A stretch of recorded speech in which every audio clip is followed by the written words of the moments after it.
ओ जरा हल्के गाड़ी हाँको मेरे राम गाड़ी वाले। प्रहलाद सिंह टिपाणिया जी, बहुत बहुत स्वागत है आपका। ओ जरा धीरे धीरे गाड़ी हाँको मेरे राम गाड़ी वाले। केवल कबीर को जब पढ़े तब 10 नंबर के लिए याद किया, संदर्भ सहित अर्थ लिखो।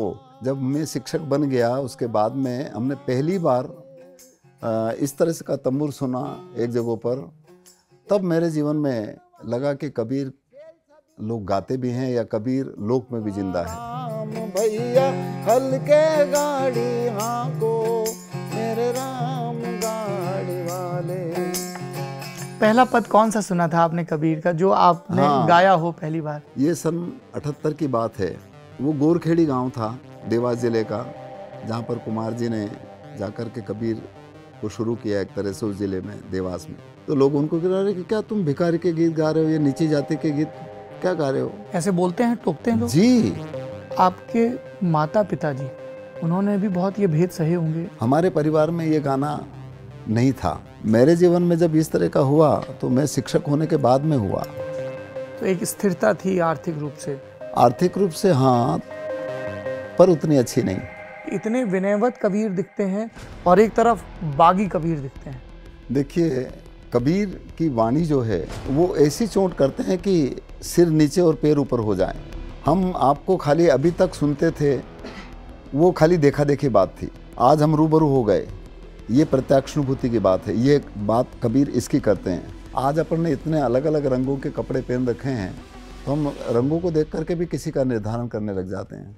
हम गहराई में नहीं जाते हैं कि ये कपड़ा जो बना हुआ है वो सूत का बना हुआ, और सूत एक ही है।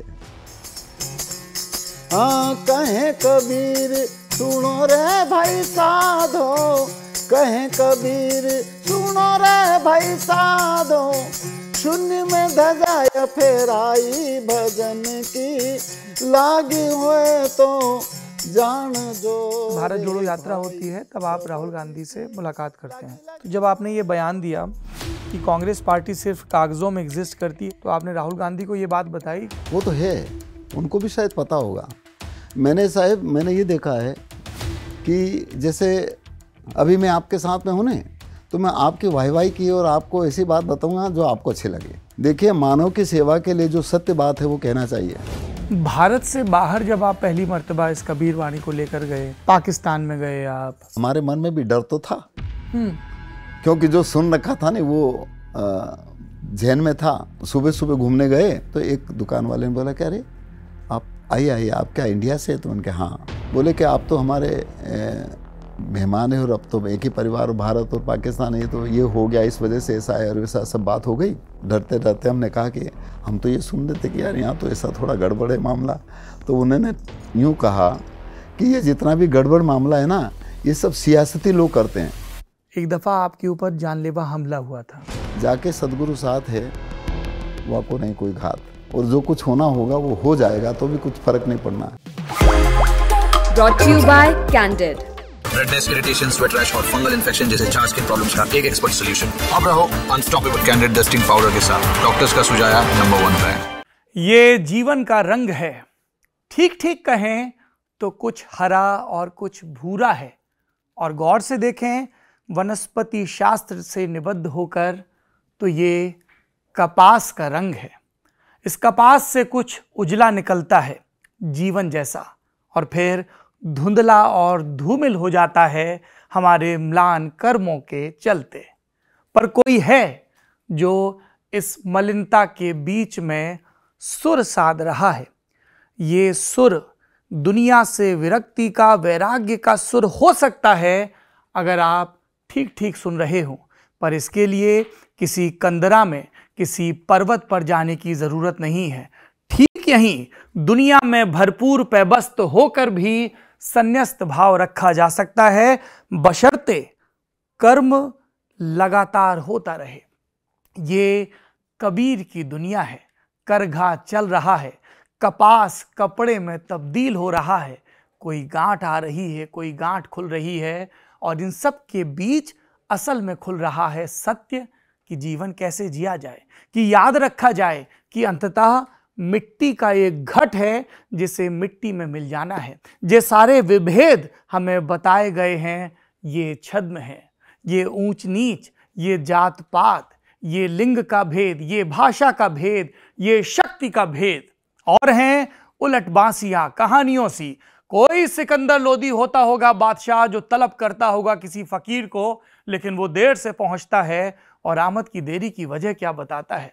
रास्ते में कुछ चींटियां मिल गई थीं जो 5 शेर की पगड़ी पहने, काजल लगाए इतराती हुई चली जा रही थी। बस उन्हीं से 2-4 बातें और संवाद करने लगा। जहां पर बादशाहों के तर्क ठिठकते हैं, वहां से कबीर की वाणी शुरू होती है। पर कबीर क्या एक व्यक्ति थे जो बीत गए, या कबीर एक विचार है जो हर समय जरूरी है, मंडन के समय में जरूरी है खंडन के लिए, ताकि बार बार लगातार उन भोतरे सत्यों से 2-4 हुआ जा सके जो जरूरी हैं संशय के लिए, जो जरूरी हैं सवाल पूछने के लिए। और ये सवाल किसके खिलाफ है? ये सवाल सत्ता के खिलाफ हैं, ये सवाल जड़ता के खिलाफ हैं, ये सवाल भेदभाव के खिलाफ हैं, ये सवाल जीवित रहने की एक अनिवार्य शर्त है। पर यह सब कुछ बड़ा रूखा लग रहा है, शास्त्रार्थ में पटक दिए गए किसी श्लोक जैसा लग रहा है, जबकि कबीर सरल हैं, कबीर तरल हैं। और क्या है तरल? तरल है हमारा मालवा, मां नर्मदा के जल से सिंचित मालवा।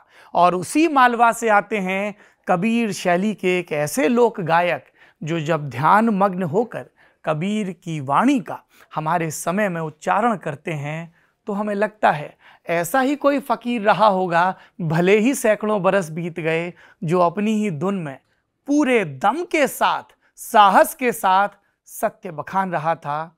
हम कभी कुछ कम सुन पाए, कभी कुछ कम गुन पाए। Guest in the news room में आज के जो हमारे मेहमान हैं, उन्हें अपने न्यूज़ रूम में पाकर हम बहुत कृतार्थ महसूस कर रहे हैं, बहुत ही कृतज्ञ महसूस कर रहे हैं। Guest in the news room में आज हमारे मेहमान हैं मालवा शैली के महान लोक कला गायक, कबीर की वाणी को हमारे समय में स्वर देने वाले प्रहलाद सिंह टिपाणिया जी। बहुत बहुत स्वागत है आपका।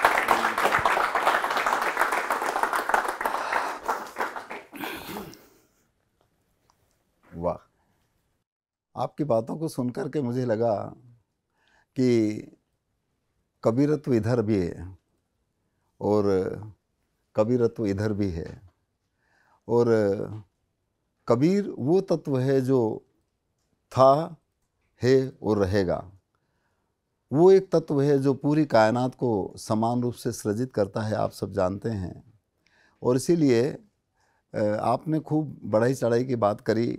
यदि हमारे लिए तो मैं ऐसा कुछ नहीं हूँ, और केवल कबीर को जब पढ़े तब 10 नंबर के लिए याद किया, संदर्भ सहित अर्थ लिखो, एक साखी का अर्थ लिखा, 10 नंबर मिल जाएंगे, पास हो जाएंगे। परंतु कबीर हमारे जीवन में, जब मैं शिक्षक बन गया उसके बाद में हमने पहली बार इस तरह से का तंबूर सुना एक जगह पर, तब मेरे जीवन में लगा कि कबीर लोग गाते भी हैं या कबीर लोक में भी जिंदा है। और जो भजन हमने सुने थे वो किताबों में हमने नहीं देखे थे, इस वजह से हमें पता नहीं था कि कबीर के कुछ भजन भी हैं, क्योंकि हमने कबीर की 4-5 साखियाँ पढ़ ली थी। गुरु गोविंद दोनों खड़े किनके लागू पाएँ, बलिहारी गुरुवा की जो गोविंदियो बताए, या चलती चक्की देख कर, या बड़ा हुआ तो क्या हुआ। और जब उन्होंने भजन गाया तो वो इसमें नहीं था। तब हमारे मन में ये लगा कि यार ये कबीर तो है ही नहीं, कबीर तो हमको याद है। हमें फ़क्र था, हमें थोड़ा गर्व भी था कि हम शिक्षक थे और हमें कबीर की साखियाँ आती। तो हमने जब उनसे पूछा कि ये तुमने कहाँ कबीर किताब में तो है ही नहीं, तो बोले कि साहब ये तो हमारे पूर्वज या हमारे बाप दादा गाते आ रहे हैं, वो हमने सुना है, वो हम गा रहे हैं, किताब में है कि नहीं है ये हमें नहीं मालूम। तब हमें मालूम पड़ा कि कबीर के भजन भी हैं, और उस समय हमारी कोई ऐसी इच्छा नहीं थी कि हम कबीर गाएंगे, क्योंकि मैं गायक नहीं हूँ और नहीं हमने कोई गायन सीखा है। पर लोक परंपरा में जिस तरह से इन संतों की वाणी को लोगों ने मौखिक रूप से जिंदा रखा, मैं उनको बहुत साधुवाद और नमन करता हूँ। और जो चीज़ मौखिक रूप से जिंदी है वो इतनी पावरफुल है कि इन किताबों में भी शायद उसकी उतनी प्रैक्टिकली अनुभव नहीं है, वो है, परंतु यदि उसको हम जब तक एहसास ना करें तब तक होती है। तो पहला पद कौन सा सुना था आपने कबीर का जो आपने गाया हो पहली बार? मैंने तो साहब क्या हुआ, पहले तो मैं जिस दिन मैंने पहली बार इस तंबूर को वहाँ पर सुना जी, तो इसकी जो आवाज़ है, इसकी आवाज़ से मैं बहुत अच्छी लगी, क्योंकि मैंने मेरी ज़िंदगी में, ये सन 78 की बात है, पहली बार हमने तंबूर देखा हमारी ज़िंदगी में। हमें मालूम भी नहीं था कि इसका नाम क्या है। 24 साल की उम्र थी आपकी तब? हाँ, लगभग 24। और उस समय पर हमने उनसे पूछा कि ये क्या है, तो उन्होंने, एक ने बताया कि इसको शारदा कहते हैं, एक ने कहा कि इसको वीणा कहते हैं, और एक ने कहा कि इसको तंबूर कहते हैं। तो हमें मतलब नहीं था कि हमें गाना, परंतु इसकी आवाज़ जो अंतर में चोट गई, तो हमने सोचा कि इसको सीखना चाहिए। फिर मैं, वो गोरखेड़ी गांव था देवास ज़िले का, जहां पर कुमार जी ने जाकर के कबीर को शुरू किया एक तरह से उस ज़िले में, देवास में। और उनका ये जन्मशती वर्ष है कुमार गंधर्व जी का। मैं उनको बहुत प्रणाम करता हूँ, और बाबा उनको कहते थे, और वाकई वो बाबा थे और संत जैसे थे, परंतु कबीर की गायकी देवास में आकर के उन्होंने शुरू करी। और दुर्भाग्य कहिएगा, जब उन्होंने कबीर गाना शुरू किया नहीं, तो लोग उनको कह रहे कि क्या तुम भिखारी के गीत गा रहे हो, ये नीची जाति के गीत क्या गा रहे हो। ये मानसिकता है कबीर और संतों की वाणी के प्रति लोगों की, आज भी, उस समय भी रही, आज भी है। तो दुर्भाग्य है कि ये तंबूर जब सीखने लगे तो उन्होंने कहा कि ये यूं कैसे बजाओगे, इसके साथ कुछ गाओ। तो मैंने साहेब उनसे एक भजन लिखवा लिया खेती का, और खेती का भजन लिखवा लिया। तो खेती का भजन लिखवाने के बाद में हमने उनसे कहा कि यार मेरे को गाना तो आता ही नहीं। तो बोले कि साहब इसके साथ गाओगे तो तंबूर जल्दी बजाना आ जाएगा। तो हमने उनसे एक भजन लिखवाया था, जो मेरे जीवन में पहली बार मैंने उनसे भजन लिखवाया, और उसको याद करके जब मैं तंबूर सीखने लगा तो वो भजन मैं आपको सुना देता हूँ। तो सबसे पहले तो सौरभ जी, मैं इसलिए आपको बहुत साधुवाद ज्ञापित करूँ कि आपने कबीर के लिए, हम जैसे बहुत, हम कुछ है नहीं, ऐसे लोगों को बुलाया और आपके दर्शन और सबके दर्शन दिए। और कबीर को आपने पूरे जनमानस के बीच में या पूरी दुनिया में, क्योंकि आपकी आवाज़ और आपका काम पूरी दुनिया में देखते हैं, इसके लिए आपके इस व्यक्तित्व और कृतित्व को हम साधुवाद ज्ञापित करते हैं। तो उन्होंने मुझे एक भजन मैंने लिखवाया, और वो भजन ये था खेती का। तो ये हम जल्दी सीख गए बजाना, क्योंकि गाना था नहीं पर तंबूर बजाना आ गया। और वो खेती का भजन था, खेती करे तो थाने समझ बताऊं मालवा में, क्योंकि हमारा उज्जैन ज़िले में गांव है छोटा सा लूनिया खेड़ी, और वहाँ पर मालवी बोली जाती है, वो मालवा क्षेत्र इसलिए।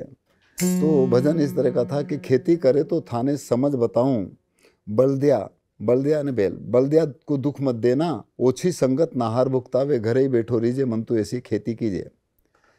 और उसका एक अंतरा जो मेरे जीवन में कबीर की ओर मोड़ता है, वो ये था कि रूड़ा को फूल थाने लागे सुहावनो, रूड़ा है ना सेमल का फूल, रूड़ा को फूल थाने लागे सुहावनो, सिर साट मत लीजे, और अवसर खेत बीज मत बोझे, घरे ही बैठो रीजे, मन तो ऐसी खेती कीजिए।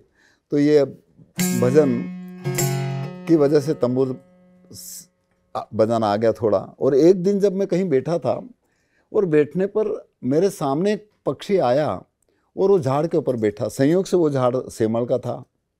उसने जैसे चोंच मारी कि वो फूल टूट करके नीचे गिर गया। वो नीचे गिरने पर मेरे खोपड़ी में जो चल रहा था, तो मैंने सोचा कि यार ये कबीर ने इसको देख करके कहा क्या, क्योंकि फूल की सुंदरता को देख करके जब पक्षी आया और उसने जैसे चोंच मारी, फूल टूट करके नीचे गिर गया, उसके हाथ कुछ नहीं लगा।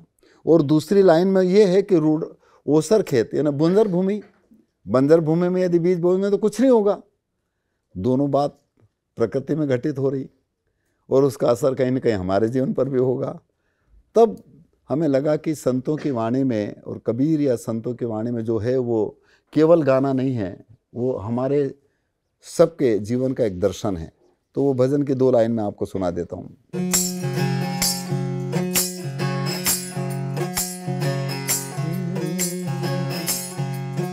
अरे खेती करे तो थाने समझ बताऊं रे, बलदिया ने दुख मत दीजे,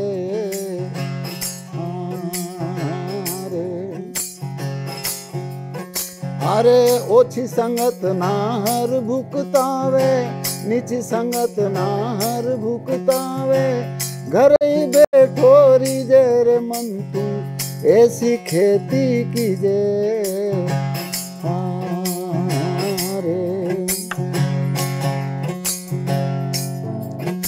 अरे रूड़ा को फूल थाने लागे सुहामणो, सिर साट मत लीजे।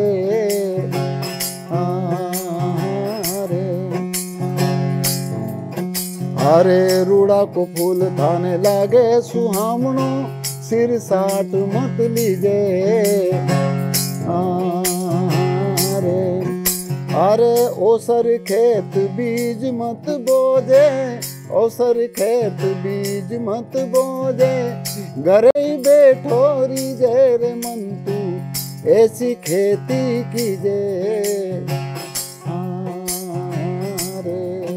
हाँ ऐसी खेती कीजे।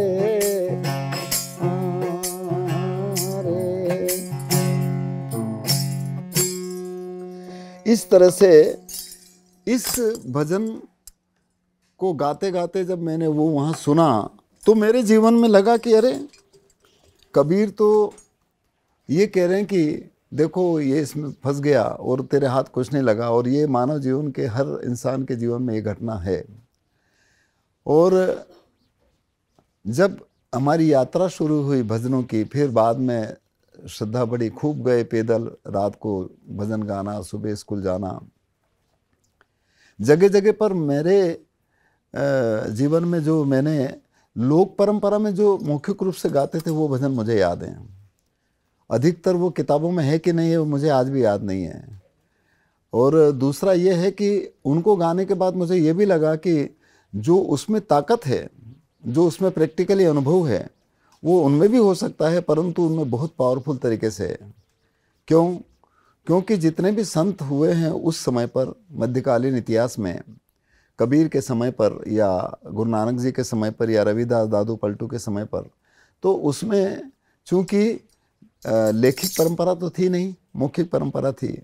और दुर्भाग्य कहिएगा सौरभ जी, अपने यहाँ पर आज भी इन लोगों के भजनों को बहुत कम लोग गाते हैं। आप इसको उठा करके देख लें कि जिन लोगों ने बड़े बड़े गायक हुए उन्होंने भी बहुत बाद में शायद इनको गाया होगा, और वो इसलिए गाया क्योंकि ये तो नीची जाति के थे नहीं। आज भी है, आज भी कई जगहों पर करे ये कबीर के बंद करो, ये तो नीची जात का था। आज भी ये मानसिकता है, ऐसे बोलते हैं, टोकते हैं लोग जी, आज भी है। आज भी हमारे साथ में, मान लो मुझे नहीं कहा, परंतु हमारे साथ में आज आप मालवा में जाकर के देखेंगे तो वहाँ पर कम से कम हज़ारों मंडलियाँ हैं। आज मेरे जीवन में जब गाना शुरू हुआ तो उसमें मुश्किल से गिनी चुनी मंडलियाँ होगी जिनसे मैंने सुना और सीखा। और मैंने जिनसे सुना और सीखा वो देवास के पास में ही, आजकल तो देवास का एक पार्ट बन गया, कालूखेड़ी करके गांव, वहाँ पर एक चेनाजी करके थे, चेनाजी मारू। वो देवास महाराज के वहाँ पर जब भजन होते थे तो शीलनाथ महाराज की धुनी है देवास में जी। तो वहाँ पर वो लोग दशहरे पर समय और एक जन्माष्टमी पर एक भजन का कार्यक्रम रखते थे, तो एकतारे पर भजन गाते थे। और उन्हीं भजनों को बाद में कुमार जी को जब वो बीमारी हो गई और उनको गाना बंद कर दिया था डॉक्टर साहब ने, और 6-7 साल तक उन्होंने शायद नहीं गाया, और उसके बाद में उन्होंने शीलनाथ की धुनी पर वैसे जाने पर इन लोगों को सुना, और उसके बाद में उन्होंने कबीर का गाना शुरू किया। तो जब उन्होंने भी गाना शुरू किया तो भी उनको ये कहा कि अरे ये नीची जाति के भजन क्यों गा रहे हो। तो ये मानसिकता रही। बात यह है कि देवास महाराज के जो छोटी पाथी के थे वो शीलनाथ महाराज को अपना गुरु मानते थे, और वहाँ पर इस तरह के भजन पूर्णिमा पर, अमावस पर होते थे। तो मैंने चेना जी से सुने और उन्हीं को सुना उनने, और उसके बाद मैं कबीर को गाया। तो ये जो बातें हैं, जो मानव समाज के अंदर जितने भी संत हैं, उन संतों ने किसी मजहब या धर्म को लेकर के नहीं गाया। क्योंकि जैसा अभी आपने कहा, मैं आपको बहुत साधुवाद ज्ञापित करूं कि कबीर या संत की वाणी किसी धर्म, मजहब, पंथ या संप्रदाय को दायरे में नहीं बांधती। वो इन हदों से ऊपर है, और जब तक इंसान इन हदों में बंधा रहेगा, मैं जहाँ तक सोचता हूँ कि मानव की सेवा का हम कितना ही ढिंडोरा पीटते रहें, यदि हद में रहेंगे तो शायद है कि उतना पूरी कायनात के लिए काम नहीं कर पाएंगे। प्रहलाद जी, आप ये हद की बात बता रहे हैं। अभी भी समाज में इस चीज़ को लेकर, संत कवियों की वाणी को लेकर, चाहे वो दादू हों, चाहे संत कबीरदास हों, चाहे पलटू हो, पीपा हो, है ना, इन सब को लेकर भेद है। आपके माता पिता जी, उन्होंने भी बहुत ये भेद सहे होंगे, आत्माराम जी ने, संपत जी ने। जी, वैसे पिताजी और ये तो साहेब हमारे परिवार में ये गाना नहीं था। क्या करते थे पिताजी? मैंने जब पहली बार सुना और उसके बाद में परिवार में हमने भजन सीखे और अब गाते हैं। अब अजय भी गाता है, आपका बेटा? हाँ, 2 विजय भी गाता है और उसके बेटे जो हैं वो भी गाते हैं। अच्छा। वो छोटे छोटे हैं अभी, वो बहुत अच्छा गाते हैं। तो ये तो चूंकि परिवार में हो गया इस वजह से। और ये तो गायन की बात हो गई, लेकिन मैं व्यवसाय के तौर पर, समाज में नहीं, व्यवसाय के तौर पर क्या करते थे पिताजी आप? परिवार में तो खेती का काम करते हैं, खेती का काम करते हैं। और इसके पूर्व में कुछ कपड़ा नहीं बुनते हैं, जूट पहले गाड़ी में, और वो जो बिछाने का पल्लिया रहता नहीं, ऐसा जूट बनाते थे हाथ से, इस तरह का काम है। और मुख्य रूप से खेती का काम। तो वहाँ पर इस तरह का नहीं। और मेरे जीवन में जब इस तरह का हुआ तो मैं शिक्षक होने के बाद में हुआ। तो एक स्थिरता थी आर्थिक रूप से? आर्थिक रूप से हाँ, पर उतनी अच्छी नहीं। परिवार में पिताजी ने हमको पढ़ाया और मैं नाना जी के यहाँ पर पढ़ा, हमारे इंदौर ज़िले में पढ़ा। और पिताजी और ये उज्जैन ज़िले में रहते थे, तो हम तो, हमारा बचपन वहीं पर गुजरा, नाना जी के यहाँ पर। तो बात यह है कि ये जो संतों की वाणी है, मुझे लगता है कि इसके मार्फत हम इस पूरे मानव समाज में अंतर से बदलाव कर सकते हैं। और ये हुआ। ये मैं इसलिए कह रहा हूँ कि हमने केवल हमारे अपने एरिया में, आप कभी आएंगे तो हम ले चलेंगे आपको, वहाँ पर कंजर कम्युनिटी है, जिसके लिए मैंने बहुत इधर उधर लड़ाई करी कि कम से कम इनको, आपको ज़्यादा याद होगा सबको कि इनको अभी भी क्रिमिनल कास्ट मानते हैं जी।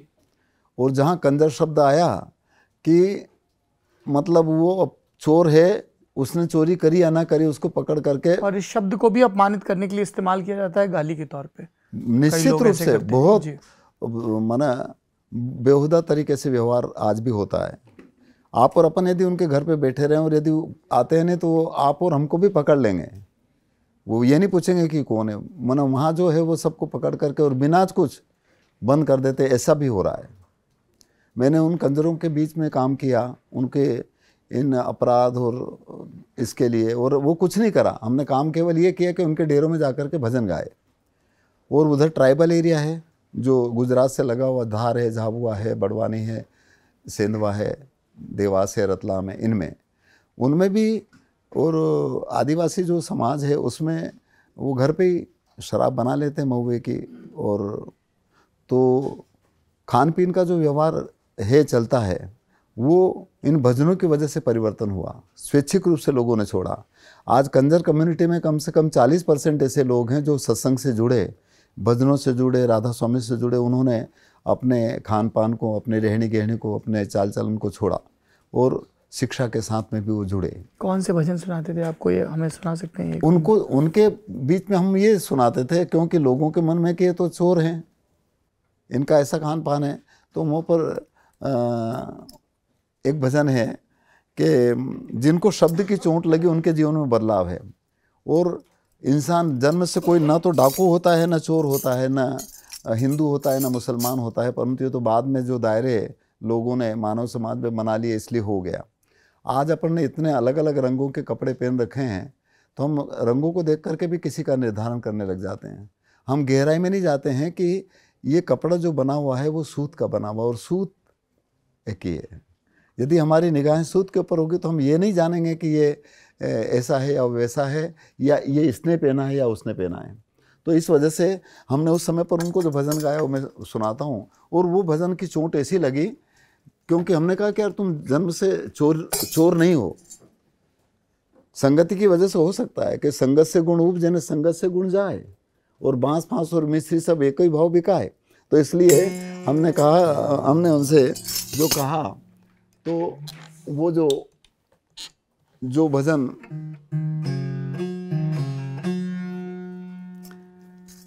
के भजन की लागी हो तो जानो, और सच्चा पीर या संत वो है जो इस पूरे मानव समाज में जो पीड़ित है उसकी पीड़ा को, उसके दुख को जाने और उसको जितना उससे बन सके दूर करे, वो पीर है, ऐसा कहा है। तो वो आपको याद होगा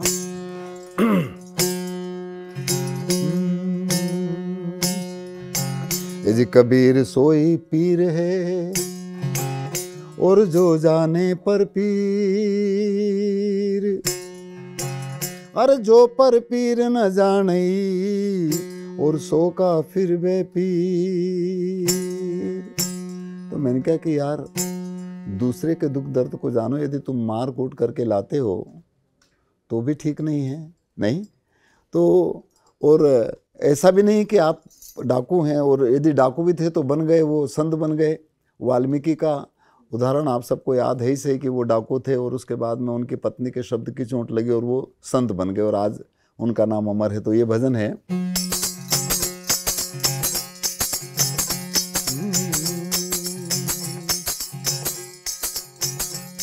तू क्या जाने पीर पराई शब्द की, ए नहीं जाने पीर पराई भजन की, लागी हुए तो जान जो रे भाई शब्द की, लागी लगी हुए तो जान जो रे भाई।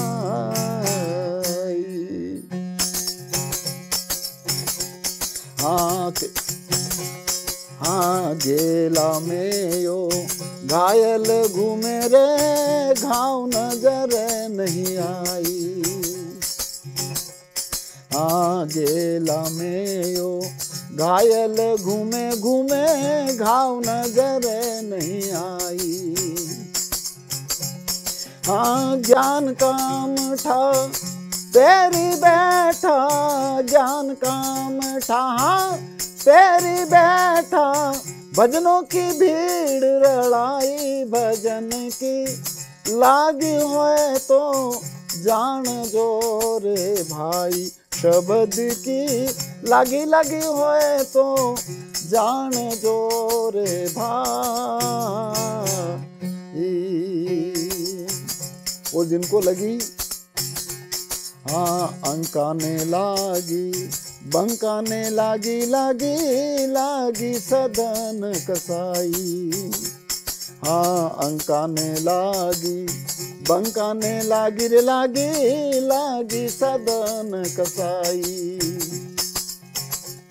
हाँ बलख बुखाराने ऐसी लागी, बलख बुखाराने ऐसी लागी, छोड़ी दुनिया बादशाही भजन की, लागी हुए तो जान दो रे भाई शब्द की, लागी लगी हुए तो जान दो रे भाई।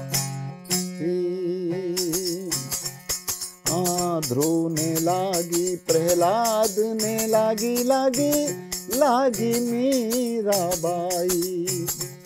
हो ध्रुव ने लागी, प्रहलाद ने लागी, लागी लागी मीराबाई। हाँ गोपी चंद भरतर ने ऐसी लागी, गोपी चंद भरतर ने ऐसी लागी, अंग में भस्मी रमाई भजन की, लागी हुए तो जान जो रे भाई शब्द की, लागी लगी हुए तो जान जो रे भाई। अंतिम वो कहते हैं इनको क्यों लगी। हाँ 5 ने मारे 25 बस कर ले वो, अनघड़ ले वो जगाई। हाँ 5 ने मारे 25 बस कर ले वो, अनघड़ ले वो जगाई। हाँ कहे कबीर सुनो रे भाई साधो, कहें कबीर सुनो रे भाई साधो, शून्य में धजाया फेराई भजन की, लागी हुए तो जान जो रे भाई शब्द की, लगी लगी हुए तो जान जो रे भाई। तू क्या जाने पीर पराई शब्द की, ए नहीं जाने पीर पराई भजन की, लागी हुए तो जान जो रे भाई शब्द की, लगी लगी हुए तो जान जो रे भाई। क्या बात।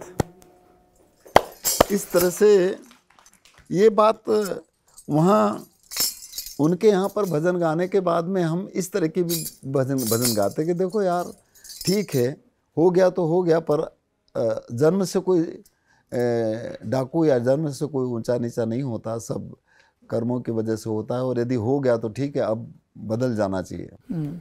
ये बताइए प्रहलाद जी कि आप दशकों से कबीर वाणी को गा रहे हैं, देश में अलग अलग जगहों पे, आपने खुद अपने घर में पूरा कबीर की वाणी पे शोध का प्रकल्प शुरू किया है, देश भर के कलाकार वहाँ पर आते हैं, जुगलबंदी करते हैं। भारत से बाहर जब आप पहली मर्तबा इस कबीर वाणी को लेकर गए जी, जैसे पाकिस्तान में गए, आप यूरोप के देशों में गए, अमेरिका, वहाँ पे कैसा तजुर्बा था? वैसे मेरा जहाँ तक ख्याल है कि हम जब 2003 में यूके गए और उसके बाद में यूएसए गए, तो वहाँ पर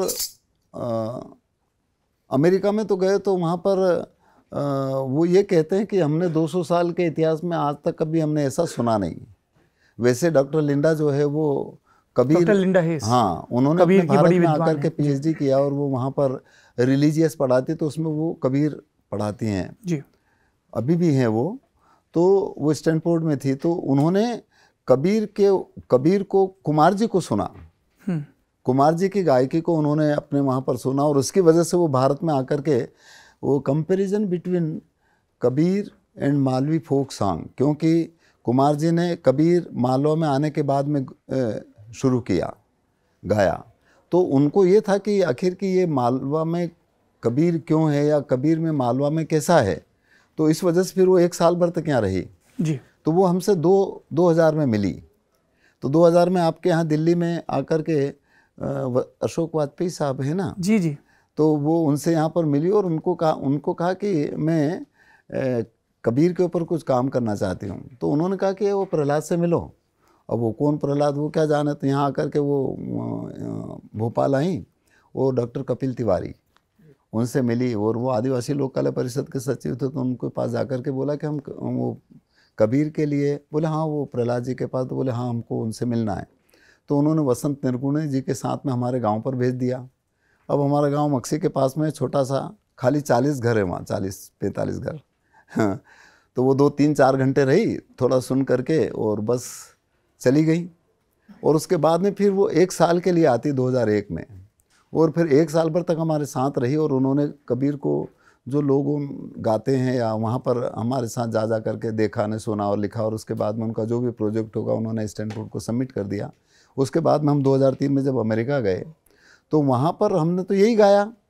उन्हीं ने बुलाया था आपको? हाँ, उन ICCR के मार्फत गए थे, ICCR ने भेजा था, और उन्होंने वो बैनर भी लगाते ना अपना ICCR का कि भाई गवर्नमेंट। तो कम से कम हमने उस समय पर 20 यूनिवर्सिटी में गाया और 35 कार्यक्रम हुए कुल, 2.5 महीने तक रहे। उस समय पर यह तजुर्बा रहा कई जगहों पर कि उनको हिंदी नहीं आती है तो मालवी क्या समझेंगे, परंतु संगीत की कोई जबान नहीं होती, संगीत तो अंतर से होता है, और संगीत जोड़ने का काम करता है। हमारी और आपके अंतर के नाद को जोड़ने का काम जो करता है वो संगीत है, और वो गीत के मार्फत है। क्योंकि संगीत शब्द के बारे में आप तो सब लोग बहुत ज़्यादा जानकार हैं। संगीत में यदि पहले अक्षर को हटा दें तो गीत बजता है। तो गीत की वजह से देखो आज अपन इकट्ठे हो गए, गीत की वजह से आज आपके भी दर्शन हो गए, और गीत की वजह से दर्शन हो गए। अब हम पीछे के अक्षर को हटा दें तो क्या हुआ, संगी हो गए, हम सब एक साथ हो गए। और जब एक साथ हो जाएंगे तो हमारे सबके साथ में जो एक है ना, उसको भी हम जान पाएंगे। अब बीच के अक्षर को हटा दो, क्या बचता है? सत बचता है। संत। तो संत वो है जो आप सबके अंदर मौजूद है। संत कोई बाहर का आकार प्रकार बनावट नहीं होती, परंतु हमारे खोपड़ी में ये घुस गया है कि संत यानी कोई विशेष प्रकार का पहनावा, कोई विशेष प्रकार का बनावट या विशेष प्रकार के संत। मन्ना रंगाए रंगाए जोगी का। जोगी कपड़ा। तो आपका स्टैनफोर्ड का वीडियो हमारे घर में खूब बजता है और उसमें एक कबीरदास जी का भजन है। इनफैक्ट उस भजन के बाद जब आप लोग वहाँ से निकल रहे थे ऑडिटोरियम से, तो आपको एक और संगीत मंडली मिली। हाँ, वो वहीं के है ना। वो जब कार्यक्रम में थे तो उस यूनिवर्सिटी के बालक भी थे उसमें। तो जैसे कार्यक्रम खत्म हो गया तो वो तो चले गए और हमारा सब वो टीन टमर इकट्ठा करके जब हम निकलने लगे तो साइड में वो लोग गा रहे थे, तो उनकी आवाज़ आई तो हमने सोचा कि यार क्या है, यार देखना चाहिए। तो वही लोग वैसे ही गा रहे थे, और अंग्रेजी गाना होगा कोई, परंतु उनके साथ में साजबाज कुछ था नहीं। वो खुद मुंह से ढोलक बजा रहा था, एक मुंह से कोई ये कर रहा था और झिंक करके वो गा रहे थे। तो संगीत जो है वो है जो हमें और आप सबको अपने अंतर्नाद से जोड़ता है। और आप सब जानते हैं कि संतों का साहेब सबसे अंतिम निर्णय, मैंने इतने साल के दरमियान बहुत सारे संत के भजन सुने और गाए हैं, तो उसमें मैंने अंतिम में ये पाया कि सब अपने अंतर्नाद को सुनने की बात करते हैं, क्योंकि मन का कंसंट्रेशन केवल अंतर के नाद से ही संभव है। इसलिए कहा है कि सुनता नहीं धुन की खबर, अनहद का बाजा बाजता, इस मन मंदिर में बाजता, तो बाहर सुने तो क्या हुआ। नहीं, कोई सुनता है गुरु, ये कोई सुनता है गुरु ज्ञानी, गगन में आवाज़ होवे झीणी। हर इंसान के गगन में एक झीणी सी, एक बहुत महीन सी आवाज़ हमेशा होती है, और वो आवाज़ जब तक आप हम में रहेगी, आप और हम सब ये शरीर काम करेगा। जिस दिन आवाज़ बंद, उस दिन आपने अभी घट की बात करी थी, काम खत्म। नहीं, पानी केरा बुदबुदा, या जो यह तन काछा कुंभ है और लिए फिरे थे साथ, और ठनका लगा फूट गया कछु ना आया हाथ। इसके अंदर से जो ईश्वरी तत्व निकल गया, उसके बाद में हर इंसान का पिंड काम करना बंद कर देता है, सब लोग जानते हैं। और उसके खोज में इंसान कहाँ कहाँ भटक रहा है या कहाँ कहाँ जा रहा है, जाए, वो एक आस्था का विषय हो सकता है। वो भी एक दृष्टिकोण से मुझे ठीक लगता है। कब तक कि हम सब दूर से, हमारा मन एक जगह पर टिक गया। जैसे मैंने आपकी मूर्ति लगा ली, आपने वो लगा दिया, वो ऑर्डिनरी क्या लिखा है जी, ऑर्डिनरी। हाँ, वहाँ पर आपने लगा दिया। इसका मतलब ये कि इधर उधर से मेरा मन हटा करके मैंने एक जगह पर टिका लिया, तो मैं सब दूर से एक जगह तो आ गया, पर वो ऑर्डिनरी तब तक काम नहीं करेगी जब तक वो वहाँ से उठ करके मेरे अंदर ना घुसे। वो इधर घुस गया, फिर वो जो काम करेगा ना, वो सब होने लगेगा। तो इस वजह से ये जितनी भी परंपराएं हैं, इसके पीछे बहुत माइन्यूटली एक तरह का रीजन और प्रत्यक्षभूति है जी। और एक चीज़ जो हम जब कबीर वाणी को सुनते हैं, पढ़ते हैं, आपको सुनते हैं और कवियों को सुनते हैं, तब आती है कि जो विभेद है, क्योंकि कबीर सबसे ज़्यादा कुठाराघात गैर बराबरी पर करते हैं। किसी भी किस्म की श्रेष्ठता का जो फालतू का बोध है, जन्मगत बोध है, उस पर करते हैं। और फिर वो उसको उस स्तर तक ले जाते हैं कि वो कहते हैं कि चींटी में भी ईश्वर है, हाथी में भी ईश्वर है, जो चोरी कर रहा है उसमें भी है, जो उसको पकड़ने जा रहा है उसमें भी है। तो स्टैनफोर्ड में भी आपने गाया है, वो बहुत सुंदर है, तू जहाँ देखूँ तू का। तो जी देखिए साहिब, मेरा जहाँ तक ख्याल है, मेरे को थोड़ा सा ये समझ में आया कि ये जितने भी भौतिक संसार के कर्म हैं, वो पिंड के मार्फत है, वो हमारी कर्म इंद्रियों का व्यवहार है। परंतु इस पिंड को चलाने वाला जो है, वो आप में, मुझ में, इनमें, वो बहन में, बेटी में, या हिंदू में या मुसलमान में बिल्कुल रत्ती भर भी अलग नहीं है। क्योंकि सृजनशील जो है, जो का सबका सृजनहार है, जो सबको सृजित करता है, वो तो एक ही परम तत्व है। सवाल यह है कि शरीर के मार्फत इस कर्म इंद्रियों से हम जो काम करते हैं, वो तो मन की तरंगे हैं, और मन की तरंगे इतनी ज़्यादा है, जैसे एक पात्र में हम पानी भर करके यदि उसमें छोटा सा कंकर डाल दें तो उसमें इतनी लहर उठती है, और वो लहर एक तरफ नहीं चलती, वो चौ तरफ चलती है, और वो तब तक चलेगी जब तक वो किनारे तक नहीं जाए। तो हमारे इस हृदय रूपी इस समुद्र में तो बड़े बड़े कंकर नहीं, बड़े बड़े पत्थर गिरते हैं जी। चाहे वो रूप के हो, चाहे वो रंग के हो, चाहे वो शब्द के हो, चाहे नहीं। तो इस वजह से अब वो लहर उठेगी तो सही, स्वाभाविक गुण है, आँख का गुण है देखने का। मैं आपको देख रहा हूँ या भैया को देख रहा हूँ या मैं उसको देख रहा हूँ, अब मैं उसको देखने के बाद में मेरा दृष्टिकोण कैसा है ये मेरे ऊपर निर्भर करता है। इस वजह से आप जानते हैं, एक जगह पर कबीर कहते हैं कि कबीर लोहा एक है और घड़ने में है फेर, और ताही का वक्तर बनाने ताही की शमशेर। लोहा तो एक ही है, पर यदि तलवार बनाया तो इंसान को काट देता है, और यदि उसी का हम सुरक्षा कवच बनाते हैं तो इंसान की रक्षा करता है।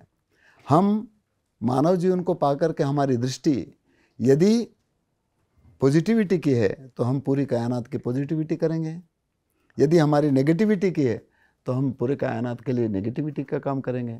आजकल शिक्षा बहुत अच्छी है, और आजकल इंटरनेट का ज़माना है, इतनी ऊंची शिक्षा है और होना चाहिए, उसका हम ये नहीं, परंतु शिक्षा अच्छी होने के बाद में यदि आपका नॉलेज, आपका ज्ञान, आपकी समझ, आपकी दृष्टि यदि नेगेटिविटी की है तो आप उस ज्ञान का उपयोग, आप उस नॉलेज का उपयोग, आप उस अपने अनुभव का उपयोग इंसान को मारने में भी कर सकते हैं। भाई बम बनाने वाले के अंदर कितनी समझ है, आपने इतने इंटरनेट देखो नहीं, सब आप तो बहुत ज़्यादा जानकार सब दूर लगे हैं, पता नहीं क्या क्या कर देते हो। इसके मार्फत अभी दुनिया में आप कोई ऐसी चिंगारी लगा दें तो आप किसी को जला भी सकते हो, और आप कोई ऐसी चिंगारी छोड़ दें जिससे अमन, चैन और शांति कायम हो जाए, वो भी कर सकते हो। तो ये आपके दृष्टिकोण के ऊपर निर्भर करता है जी। तो हम जहाँ देखूँगा तू का तो ये तब नज़र आएगा। देखिएगा कबीर की निगाह कितनी हो गई, हमने भी खूब भजन भी गाए न, खूब ये किया। ये बात तब मालूम पड़ी जब मैं भी मेहंद बन गया और मैंने को चादर दी, और जब मैं पहली बार मेहंद बनने के बाद में जब मुझे लोग नारियल दे रहे थे तो उस दिन मेरे जीवन में साहब पता नहीं क्या ऐसी घटना घटी कि जैसे आपने मुझे नारियल दिया, गुरु शिष्य की परंपरा में नारियल भेंट करते हैं गुरु जी को, या मंदिर में जाते तो अपन नारियल ले जाते हैं। तो उस दिन मेरे जीवन में पहली बार आया कि जब आप दे रहे थे तो मुझे उस समय पर पता नहीं क्या हो गया था, मुझे आप नहीं दिखे या मुझे कोई दूसरे ने दिया तो मुझे वो नहीं दिखा। मुझे उस समय थोड़ी देर के लिए ऐसा लगा कि मैं ही मेरे को नारियल दे रहा हूँ। तब मुझे समझ में आया कि अरे कबीर तो ये कह रहे हैं कि देखो इसमें भी तुझे, वो हमारा भ्रम खत्म हो गया। और ये इतनी बारीकता से, जैसे मैं आपकी उसमें बंदगी करते हैं, नमस्कार करते हैं तो उसको बंदगी बोलते हैं, साई बंदगी। तो आंखों में आंखें मिला करके करते हैं मैं आपके आंखों में देखूं और आप मेरी आंखों में देखो, और इसे 3 बार करते हैं। तो जब मैं आपकी आंखों में देखूंगा तो मेरे को आपकी आंखों में मेरा ही स्वरूप दिखेगा, और जहाँ आप मेरी आंखों में देखोगे तो आपको आपका स्वरूप दिखेगा। तो इसका मतलब कबीर ये कहते हैं कि देखो इसमें भी तू ही है। और जब ये मैं जान जाऊंगा तो मैं आपके साथ में किसी तरह का छल कपट या धोखाधड़ी नहीं करूंगा। इतनी बारीक, इतनी पैनी निगाहें जब इंसान की हो जाए तो ये इंसान मानव समाज में आप अपन जो देखते हैं ना, थोड़ा ऊंचा नीचा या छल कपट या ये शायद ख़त्म हो जाएगा। तो पता नहीं हमने इसको कितना जाना, हमने इसको कितना जान तो लिया, पर जान करके नहीं माना, खाली कहने पर मान लिया। जान लेंगे तो बस थोड़ा वो गड़बड़ियाँ ख़त्म हो सकती है। तो जहाँ देखूँ तू का तू, इसमें वाकई वो सामान्य रूप से यही है कि यार देखो जब इनमें भी है तो फिर ये उल्टे सीधे काम क्यों हो रहे हैं। हमारे मन में ये प्रश्न आता है कि जहाँ देखो तू कि भाई इसमें भी राम है, उसमें भी वो है ना, सब फिर भी चीटी में भी है तो फिर भी लोग जानवरों को मार करके खा रहे हैं। नहीं, पर एक जगह पर यह भी कहा कि जीव बिना जीव बचे नहीं, वो जीव को जीव आधार, पर जीव दया कर पालिए पंडित करो विचार। हम ठीक है साहब, हमारा खान पान है कि हम तो शुद्ध सात्विक हैं। इस संसार में कोई इंसान ऐसा नहीं है जो एकदम अपने आप को शुद्ध सात्विक कहे, केवल मांस खाना या और ये खाना वो मांसाहारी है तो वो सात्विक नहीं है, और जो वो नहीं खाता वो सात्विक है। भाई अन्न खाते हैं उसमें भी तो है नहीं, पर संतों ने कहा कि अंकुरी भक्ष्य सो मानवा। तो इस वजह से जहाँ देखूँगा तो का तो हम सुना देते हैं।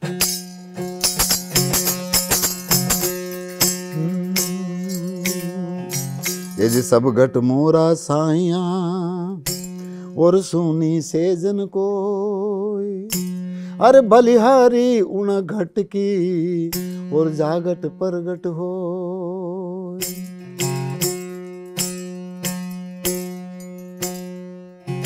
अरे दया कौन पर कीजिए इनका पर निर्दय हो, साईं के सब जीव है और कीड़ी कुंजर सोय। कहते तो सब है हमारा परमात्मा ईश्वर हरि व्यापक सर्वत्र समाना। अब बात ये कह रहे हैं हम बड़ी बड़ी जगहों पर बैठ करके और कह रहे अरे ये लड़की क्यों आ गई इधर, इनको अलग करो, ये ऐसा क्यों आ गया, ये तो हमारी खोपड़ी में कचरा भरा हुआ है। और हम बात बड़ी बड़ी प्रवचन की या बड़े बड़ी भी बात करें तो कोई मतलब नहीं रखता, नहीं ये है। तो इसलिए कहा है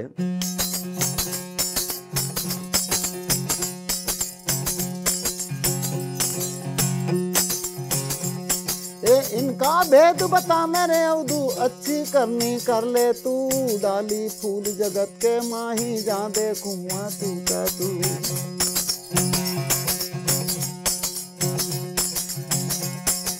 इनका भेद बता मेरे अवधू, साबुत करनी कर ले तू, डाली फूल जगत के माही, जहाँ देखूँ तू का तू। हाथी में हाथी बन बैठो, कीड़ी में है छोटो तू, होय महावती ऊपर बैठे ने हाकन वाला तू का तू।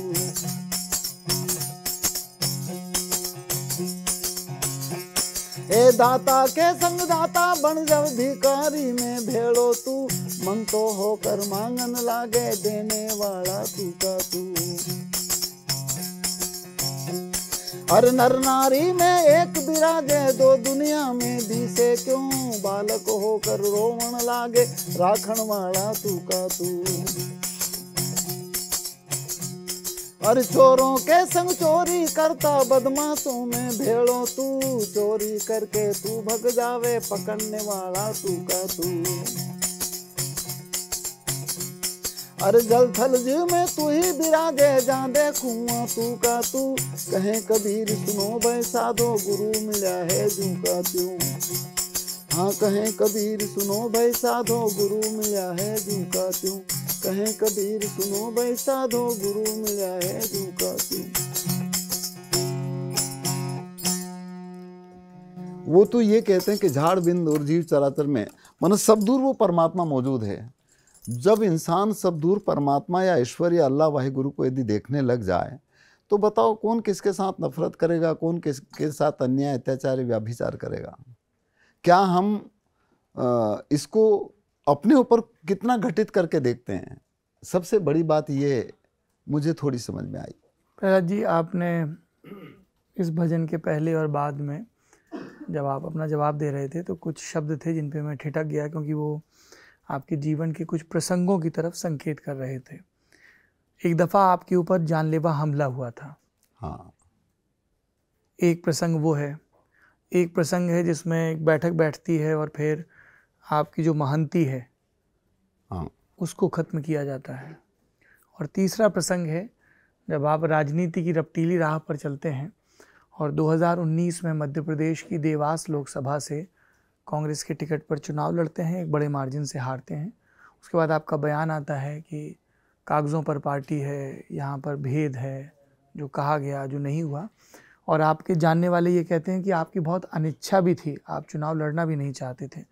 मैं इन 3 प्रसंगों पर जानना चाहता हूँ कि प्रहलाद सिंह टिपानिया जी की क्या सम्मति है, क्या उनकी कहानी है, उनका वर्जन क्या है। देखिए, इस मानव समाज में आप और हम सब रहते हैं और इसमें रह कर के मानव की सेवा हर इंसान किसी न किसी तरीके से करता है। परंतु इस प्रशासनिक जो ढांचा है, इस प्रशासनिक ढांचे में जिसकी भी सत्ता रहती है और जो भी सत्ता में लोग जाते हैं वो मानव की सेवा के लिए जाते हैं, करेक्ट। और मानव की सेवा के लिए जाते हैं तो वो कितनी मानव की सेवा करते कि नहीं करते हैं इसके ऊपर हमें कोई मतलब नहीं है, आप सब जानते हैं कितना करते कि नहीं करते हैं। परंतु कहते तो हैं कि हम मानव की सेवा के लिए या पूरे मानव समाज की सेवा के लिए, और करते भी हैं। बात यह है कि उस पार्टी में ने हमको चुना होगा तो इसके लिए शायद उनको साधुवाद सुन रखते हैं कि उसमें पता नहीं क्या क्या होता, लेना देना या ऐसा होता होगा, पर मेरे साथ तो ऐसा नहीं हुआ, तो इसलिए मैं उसको। किसने संपर्क किया था कांग्रेस पार्टी में आपसे चुनाव के लिए? वो तो उधर के ही हैं होंगे जो भी, पर 1-2-3 बार जो आए तो हमने कहा कि यार देखो हम उस लायक। कौन आए थे? दिग्विजय सिंह आए थे? नहीं। कमलनाथ आए थे? नहीं, देखिए पार्टी टिकट कौन देती है तो मुझे नहीं मालूम, परंतु जो बड़े बड़े उनके पार्टी के जो पदाधिकारी होते वो चयन करते होंगे, परंतु उन्होंने हमारा नाम चयन किया और हमको टिकट मिला। आपने मांगा नहीं था टिकट? भाई हमसे ये कहा गया कि यार नकारा तो मत करना, क्योंकि 2-3 बार आए तो हमने कहा कि यार हमसे ये काम नहीं होगा, क्योंकि हम देखिए हम झूठ काम हमसे होता नहीं है और हमसे गुंडागिर्दी भी नहीं होती है, या हम ये कभी गाना छोड़ेंगे नहीं, क्योंकि ये मेरे जीवन का एक एहसास का, और या मेरे जीवन में जो कुछ है वो कबीर की वजह से है या संतों की वाणी की वजह से, मैं इतना ज़रूर मानता हूँ। क्योंकि इस गाने की वजह से मैंने पाया जो कुछ पाया, आपको भी पाया तो मैंने गाने की वजह से। यदि मैं नहीं गाता तो शायद मेरे को कौन बुलाता यहाँ पर जी। तो इस वजह से गाया बिन पाया नहीं नण गावन से दूर, और जिन गाया विश्वास से तो साहिब हाल हजूर। तो मेरे लिए तो हजूर अपने आप ही कबीर हैं, सभी कबीर हैं। तो इस वजह से जो कुछ है वो कबीर साहब की वजह से या इन गाने की वजह से हुआ। तो ये हम क्यों छोड़ेंगे, हम चाहे राजनीति में जाएं या मानव समाज की सेवा में जाएं या नहीं जाएं। जी। दूसरी बात यह है कि देखा जाता है तो मैंने कहा यार देखिए हमसे ये झूठा वूठा काम भी नहीं होगा, क्योंकि सब तरह के काम लोग होते हैं, देखते हैं, करते हैं, आप जानते हैं। तो ये हमारा था उसूल, फिर भी हो गया। हमने उस क्या तजुर्बा रहा आपका लोकसभा चुनाव लड़ने का? देखिए साहिब, मेरा जहाँ तक ख्याल है मानव की सेवा के लिए जो भी राजनीति में है वो लोग जनमानस की सेवा के लिए काम करते हैं और जाते हैं, अच्छी बात है। परंतु ऐसा हो जाता है कि जो वहाँ जाने के बाद में मन जैसे ये मुझे मिल गया तो मैं इसके ऊपर किसी दूसरे को आने नहीं दूंगा, ये बन जाता है। जी। ये कुर्सी फिर किसी के पास नहीं जाना चाहिए, मेरी कुर्सी मेरे पास ही रहे। आप यदि आ जाओगे तो भी मैं आपके साथ रहकर भी फिर आपका, तो ये होता है। दूसरा ये है कि इस तरह का सोच यदि है तो हो सकता है कि किसी को नहीं भाता हो भाई, क्योंकि सांच कहूँ तो कबीर का पद याद है आपको कि सांच कहूँ तो मारण धावे झूठा जगपति यारा, देखो जग बोराना। तो बड़ी सच्ची बात कहोगे तो साधो देखो जग बोराना, देखो जग बोराना। सांच कहूँ तो मारण धावे झूठा जगपति आना। तो सच्ची बात तो बुरी लगती है, क्योंकि उसमें रह कर के भी बहुत अच्छा काम किया जा सकता है पूरे मानव समाज के लिए, राजनीति में। हाँ, किया जा सकता, क्योंकि पूरी एकेडमिक व्यवस्था उन्हीं के ऊपर काम करती है और उन्हीं के ऊपर वो उन्हीं का काम करेंगे जो वो कहेंगे। आप और हम यदि कहेंगे तो शायद वो नहीं होगा काम। तो जब आपने ये बयान दिया कि कांग्रेस पार्टी सिर्फ कागजों में एग्जिस्ट करती है, दिल्ली में बैठे सीनियर नेताओं को ज़मीनी हकीकत का ज़रा भी अंदाज़ा नहीं, ये आपका बयान है। उसके बाद भारत जोड़ो यात्रा होती है, तब आप राहुल गांधी से मुलाकात करते हैं। तो आपने राहुल गांधी को ये बात बताई कि दिल्ली में स्थिति कुछ और दिखती है, ज़मीन पर कुछ और है। वो तो है, उनको भी शायद पता होगा। मैंने ये देखा है कि जैसे अभी मैं आपके साथ में हूँ ना, तो मैं आपकी वाहवाही की और आपको ऐसी बात बताऊँगा जो आपको अच्छी लगे, और वो एक तरह से क्या लगती है मेरे को, मैं आपकी क्या कहना चाहिए, शब्द कहूँ क्या, चाटुकारिता करूँ बस, ताकि आप मेरे को यहाँ पर खूब बुलाते रहें या मेरा काम चलता रहे, इस तरह का हो सकता है। देखिए, मानव की सेवा के लिए जो सत्य बात है वो कहना चाहिए, और इतना जज्बात होना चाहिए कि नहीं होना चाहिए तो खुद के इंसान के ज़मीर के ऊपर निर्भर करता है। तो इस वजह से लोग हैं जो इस तरह का काम करते हैं, लोग इस तरह के भी हैं जो शायद नहीं करते होंगे। तो दूसरा ये भी है कि ऐसे व्यक्तित्व को शायद नहीं भी चाहते हो, ये भी हो सकता हो। भविष्य में कभी चुनाव लड़ेंगे आप? देखिए, मेरी मानव समाज में हमारा दृष्टिकोण है, इस माध्यम के मार्फत पूरी दुनिया में, केवल भारत में नहीं, एक अमन चैन और प्रेम और भाईचारे का रिश्ता कायम हो। मेरा ये दृष्टिकोण है, चाहे हम उस क्षेत्र में रहें चाहे इस क्षेत्र में। तो मेरे को तो उस क्षेत्र का भी कोई उतना ज़्यादा ये नहीं है, मैं तो हमेशा ये काम करूँगा ही। और वो मैं जब तक जिंदा हूँ, जब तक इन संतों की वाणी के मार्फत इंसान के बीच में जो नासमझी की वजह से जो कटुता है उसको दूर करने का काम करेंगे। और वो है प्रेम और सद्भाव, वो है सेल्फ एक्सपीरियंस। संतों की वाणी, हर संतों की वाणी में एक आत्म दर्शन है, एक आत्म निरीक्षण है, एक अनुभव है। और अनुभव आने के बाद में इंसान के बीच में जो प्रेम या सद्भाव होना चाहिए वो होगा ही, कटुता अपने आप दूर होगी। आप कटुता की बात कर रहे हैं, जानलेवा हमले की वजह क्या थी? वो कई कारण हो सकते हैं, क्योंकि लोगों की जहाँ पर अपनी ईगो जहाँ पर कम होती है, और यदि आप सही बात कहते तो उन्होंने सोचा कि यार सौरभ जी हमारे बारे में इस तरह से कह रहे हैं, इनको देख लेंगे, हम यदि नहीं करें तो हम करें कि यार ऐसा ऐसा है। तो इस तरह का लोगों ने करा होगा, पर जाके सदगुरु साथ है, वाको नहीं कोई घात। और जो कुछ होना होगा वो हो जाएगा, तो भी कुछ फ़र्क नहीं पड़ना है। और उसमें क्या फ़र्क नहीं पड़ना है, क्योंकि यदि मान लो कोई किसी को मार देता है, या मान लीजिएगा कि हमारे साथ कोई घटना हो गई, तो जो पिंड है वो तो ख़त्म होना ही है, और जो पिंड को चलाने वाला है वो तो कभी मरेगा नहीं। भाई कबीर आज नहीं है, परंतु उनकी वाणी जिंदा है। और इसीलिए कबीर कहते हैं ना कि देह मरे जीव अमर है, न पार ब्रह्म है सोए, और अज्ञानी भटकत फिरे लखे सो ज्ञानी होए। आपका जो कर्तृत्व है ना, ये पिंड नहीं रहेगा, जब भी रहेगा, और वो अमिट रहेगा। उस रूप में सौरभ जी हमेशा याद रहेंगे। कबीर जिस तरह से उनकी वाणी की वजह से आज जिंदा है, गुरु नानक साहब को देख लो, नहीं बुल्ले शाह को देख लो, शेख फरीद को देख लो, गरीब साहब को देख लो, सेना नाई को देख लो, गोरा कुम्हार को देख लो, जितने भी हुए पूरे देश या दुनिया में, उनके काम जो पूरी कायनात के लिए उन्होंने काम किया, इस वजह से वो आज जिंदा है। तो वो कहाँ मरे? भाई पिंड नहीं है, पिंड तो एक निर्धारण है, ये एक जरिया है जिसकी वजह से आप और हम आज मिले जी। यदि आपका शरीर नहीं होता तो मैं बात किससे करता, या मेरा शरीर नहीं होता तो आप किससे बात करते?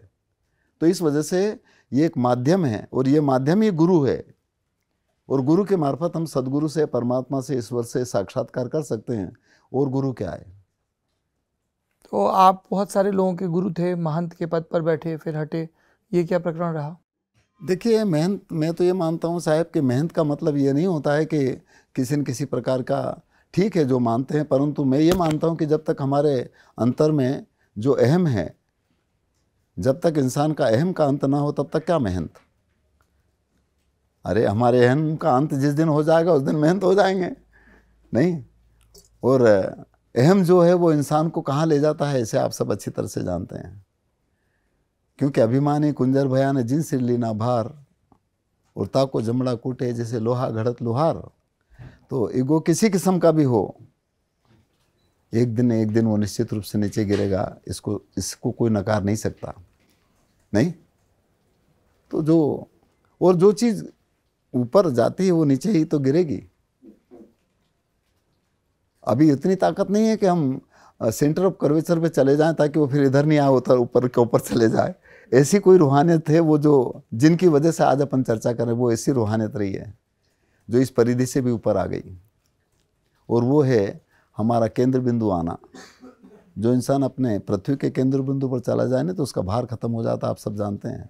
हमारा ईगो कब खत्म होगा पता नहीं, हमारे अंदर भी घमंड आ सकता है। तो ऐसे संतों के सानिध्य में रह करके, इन संतों की वाणी के मार्फत हमारे इसमें रह करके हम उस अहम से, उस ईगो से, उस ड्वेलिटी से थोड़ा ऊपर उठ सकते हैं। और कबीरदास जी ने तो बहुत लिखा है इस चीज़ के ऊपर, ये गुरूर, अहम, माया, अभिमान। देखिए साहिब, इसके लिए ये भी है साहिब जी कि वस्तु कहाँ ढूंढे कहाँ। गुरु के बारे में उन्होंने कहा, बहुत अच्छी बात है, और बिना गुरु के कुछ नहीं, ये बात आप सब जानते हैं। बिना गुरु के, गुरु बिन ज्ञान न उपजे, और गुरु बिन मिले न मोक्ष, और गुरु बिन लखे कोई सत्य को, न गुरु बिन मिटे न दोष। परंतु गुरु क्या, आप मुझे गुरु मान लें, मैं आपको गुरु मान रहा हूँ, तो यदि मैं इस पिंड को गुरु मान रहा हूँ तो समझिएगा कि मैं भ्रम में हूँ। आप जो कह रहे वो बात मुझे समझ में आ गई, वो मेरे लिए गुरु तत्व है। और इसीलिए कबीर साहब एक जगह पर कहते हैं कि शब्द कहे सो कीजिए, शब्द कहे सो कीजिए न गुरुआ बड़े लबार, अपने अपने स्वार्थ को न ठोर ठोर बट पार। गुरु का मतलब होता है पहुंचना, और जिसके मार्फत हम पहुंचते हैं। जैसे मैं आज आपके यहाँ पर आया तो ये पिंड के मार्फत चल करके आया, और आप सबके दर्शन हुए, आप सबसे मिल लिया, तो ये पहुंच ही गुरु नाम है गम्य का, या गुरु नाम है अंधकार से प्रकाश की ओर आना, ये भी आप सब जानते हैं। गो अंधियारी जानिए न रू कहिए प्रकाश, और मिटे अज्ञान ज्ञान से न गुरु नाम है तास।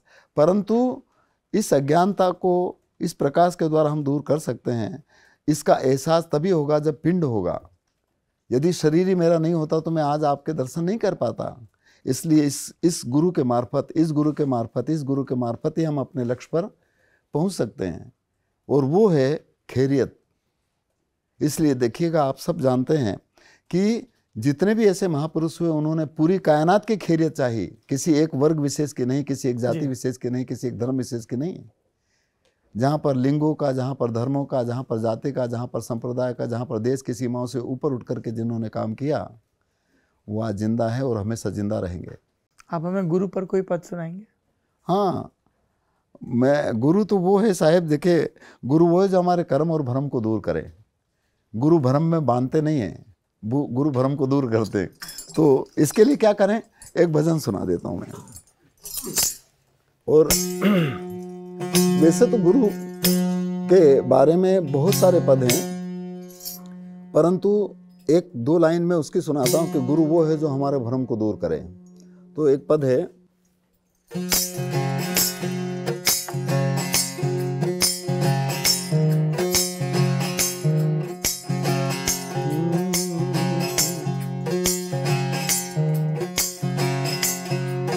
यदि गुरु सरी का देवे, हमारे मन भावे सदा मन भावे। गुरु काटे कर्म की जाल जीव सुख पावे, गुरु काटे भरम की जाल जीव सुख पावे। और उसमें वो ये कहते हैं कि ये कैसे होगा, यदि या गुराज की सेण समझ कर लावे, समझ कर धावे। भाई वो नर संत सुजान जीव यो लुटावे, अरे वो नर चतुर सुजान मन यो लुटावे। इसके लिए क्या करें, यदि इंगला पिंगला नारी सुखमना को धावे, सुषुमना को धावे। भाई अर्ध उर्ध रा बीच मन ठहरावे, हाँ यारा उर्ध रा बीच मन ठहरावे। यदि एक खंडित नाद चराचर धावे, चराचर धावे। भाई सकल ब्रह्म के माई वेद गावे। यदि बोल्या ईश्वर दास, भरम ने भगावे, भरम ने भगावे। भाई शीतल चरणों के माई सदा सुख पावे, ओ शीतल चरणों के माई सदा सुख पावे। शीतल दास जी ये कहते हैं कि इंगला पिंगला नारी सुषुम्ना को ढावे, और अर्ध उर्ध के बीच मन ठहरावे, यानी वो गुरु है। तो ये शरीर के द्वारा ही हम इसका एहसास कर सकते हैं, और उस छठे तत्व का एहसास कर सकते हैं। तो कबीर ये कहते हैं कि यही गुरु की शरण है, यानी हमारे अंतर में जो छठा तत्व जो हम सबको चलाता है, उसका एहसास हम करें। तो कैसे करें और कहाँ जाएं, तो यहाँ आ जाएं। ईड़ा पिंगला आप सब जानते हो, इसी को संतों ने चांद सूरज कहा, इसी को संतों ने इंगला पिंगला कहा, इसी को स्त्री पुरुष पक्ष कहा, ये सब जानते हैं। इसलिए कबीर इसको यूँ कहते हैं,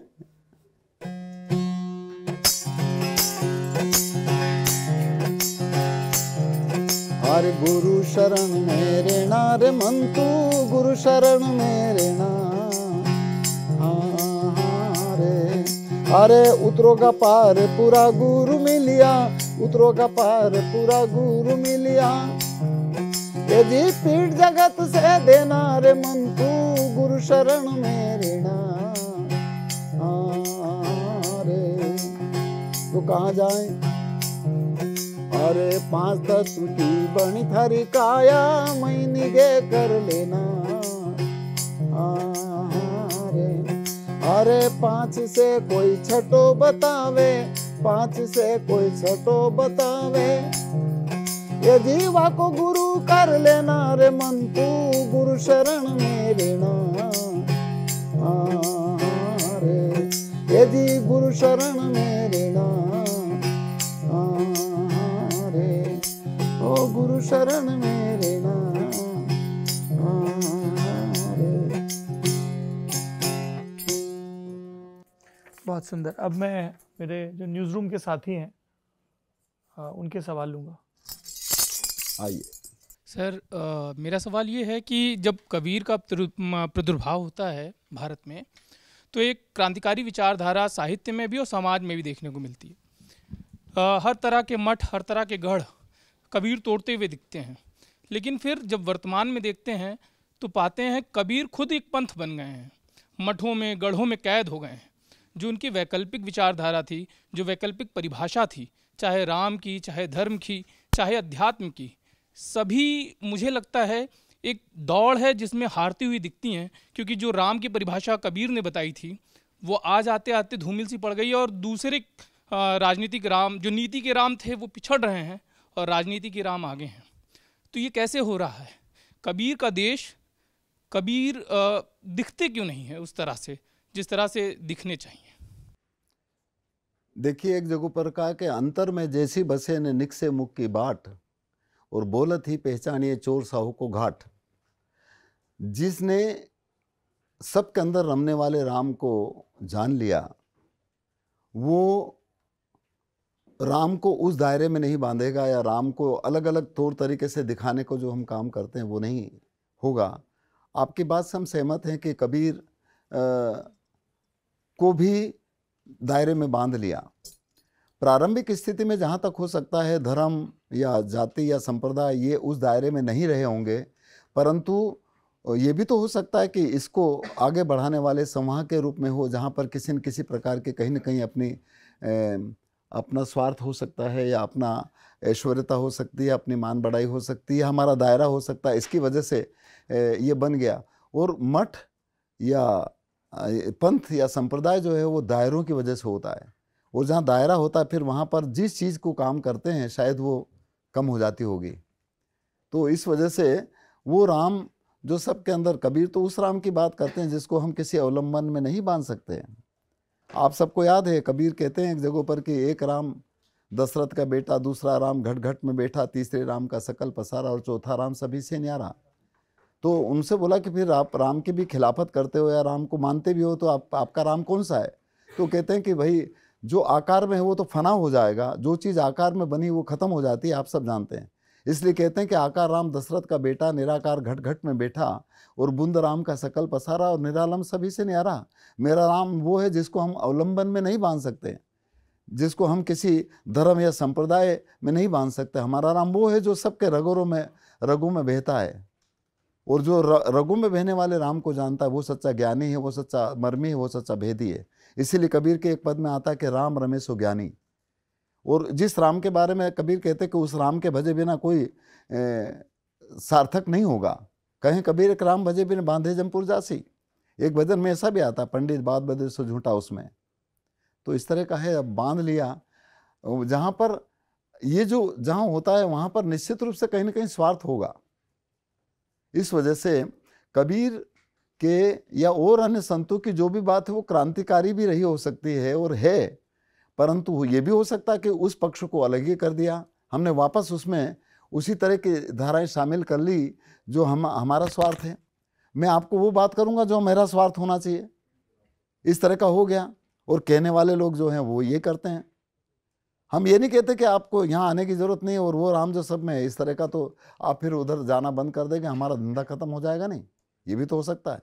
सर, गुरु कौन है? आपके गीतों में हमेशा कभी भारत भवन में, कभी ट्राइबल म्यूजियम में सुना, आप बहुत विस्तार से बताते हैं। तो मैं चाहता हूं कि जो लोग, जिन लोगों ने भजन आपके नहीं सुने हैं लाइव, तो गुरु कौन है वो अगर आप बताएं वाकई में।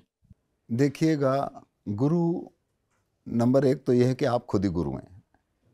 इसको हम कैसे मानेंगे ये भी अब बात करेंगे। गुरु का मतलब आप सब लोग अच्छी तरह से जानते हैं कि गुरु का मतलब होता है प्रकाश, गुरु का मतलब होता है समझ, गुरु का मतलब होता है अपने लक्ष्य पर पहुंचना।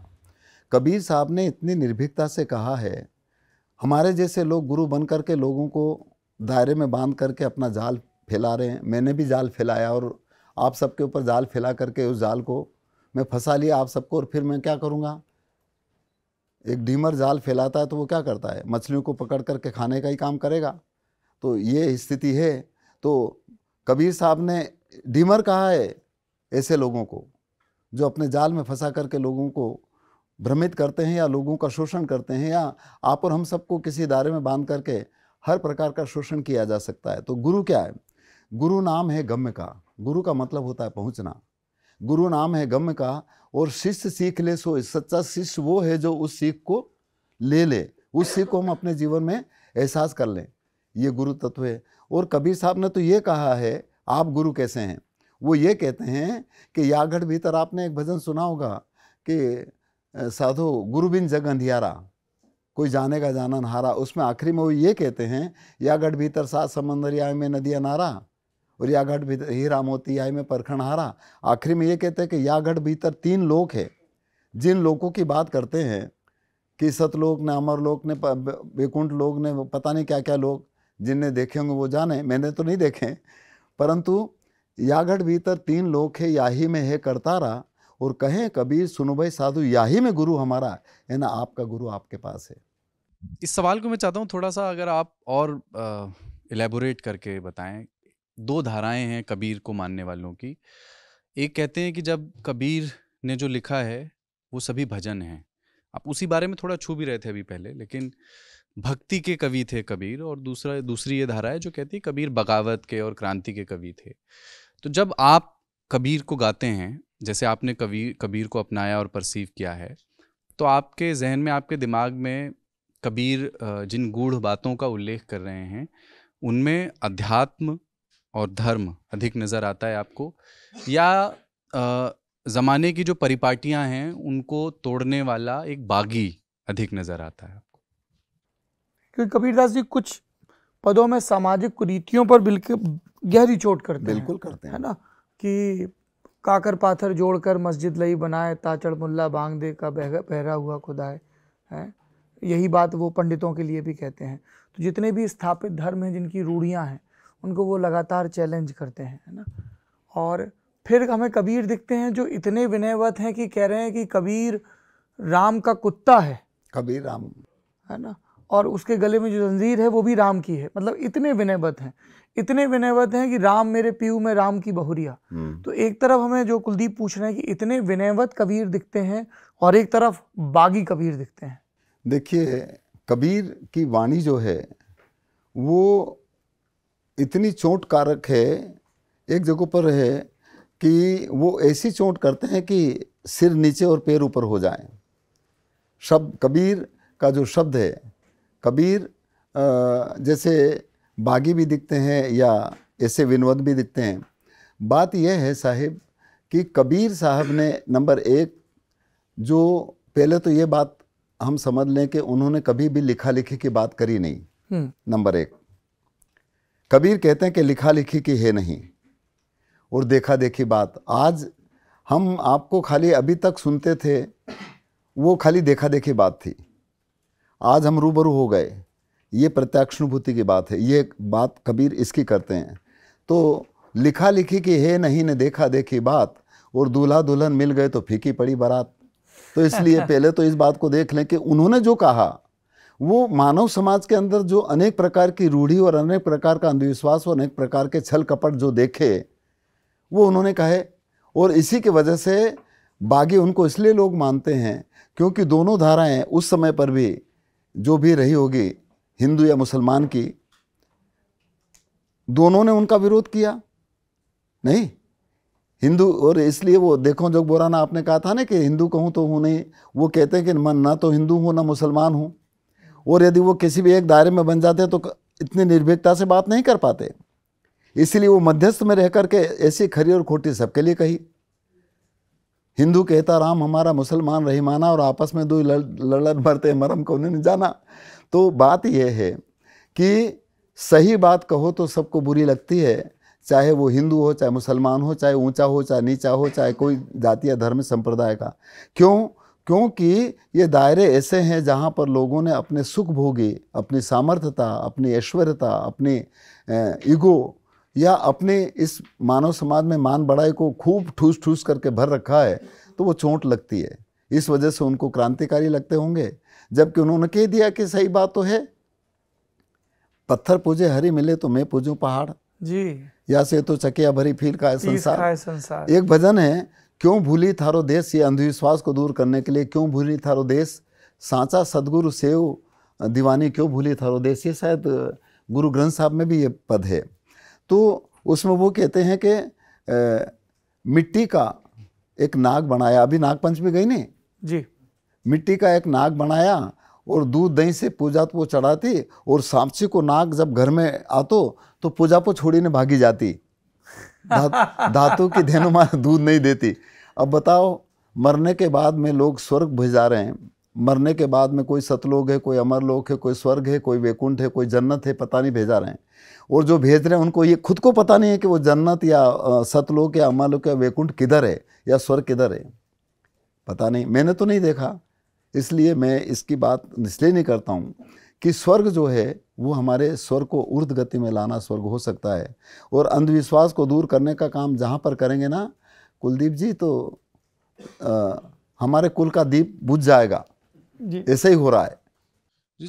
सर, आप 2016 में पाकिस्तान गए थे कबीर यात्रा पर, तो वहाँ पर आपका फरीद अयाज से आपके साथ शो हुआ था। हाँ। तो उनके साथ आपका अनुभव कैसा रहा था? हाँ, जरा ये बताइए, हम में से कोई पाकिस्तान नहीं गया है घूमने के लिए, आप गए, आपका तजुर्बा कैसा रहा? भैया, जब तक हम पाकिस्तान नहीं गए थे नहीं, और जैसे वहाँ गए तो हमारे मन में भी डर तो था, क्योंकि जो सुन रखा था नहीं वो जहन में था।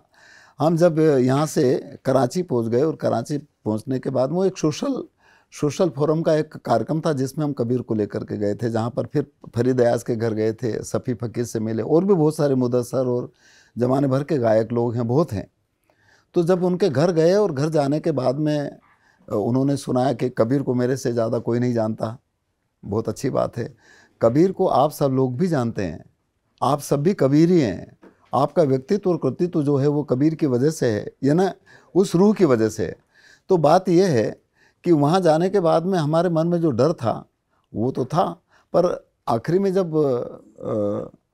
जब इधर आने का था तो हमने सोचा कि पाकिस्तान से कुछ ले लेना चाहिए वहाँ के लिए। तो हम सुबह सुबह घूमने गए, और घूमने जाने के बाद में हम जा रहे थे दुकानों पर, तो ऐसे चल रहे थे तो एक दुकान वाले ने बोला, क्या रे आप आइए आप क्या इंडिया से? तो उनके हाँ।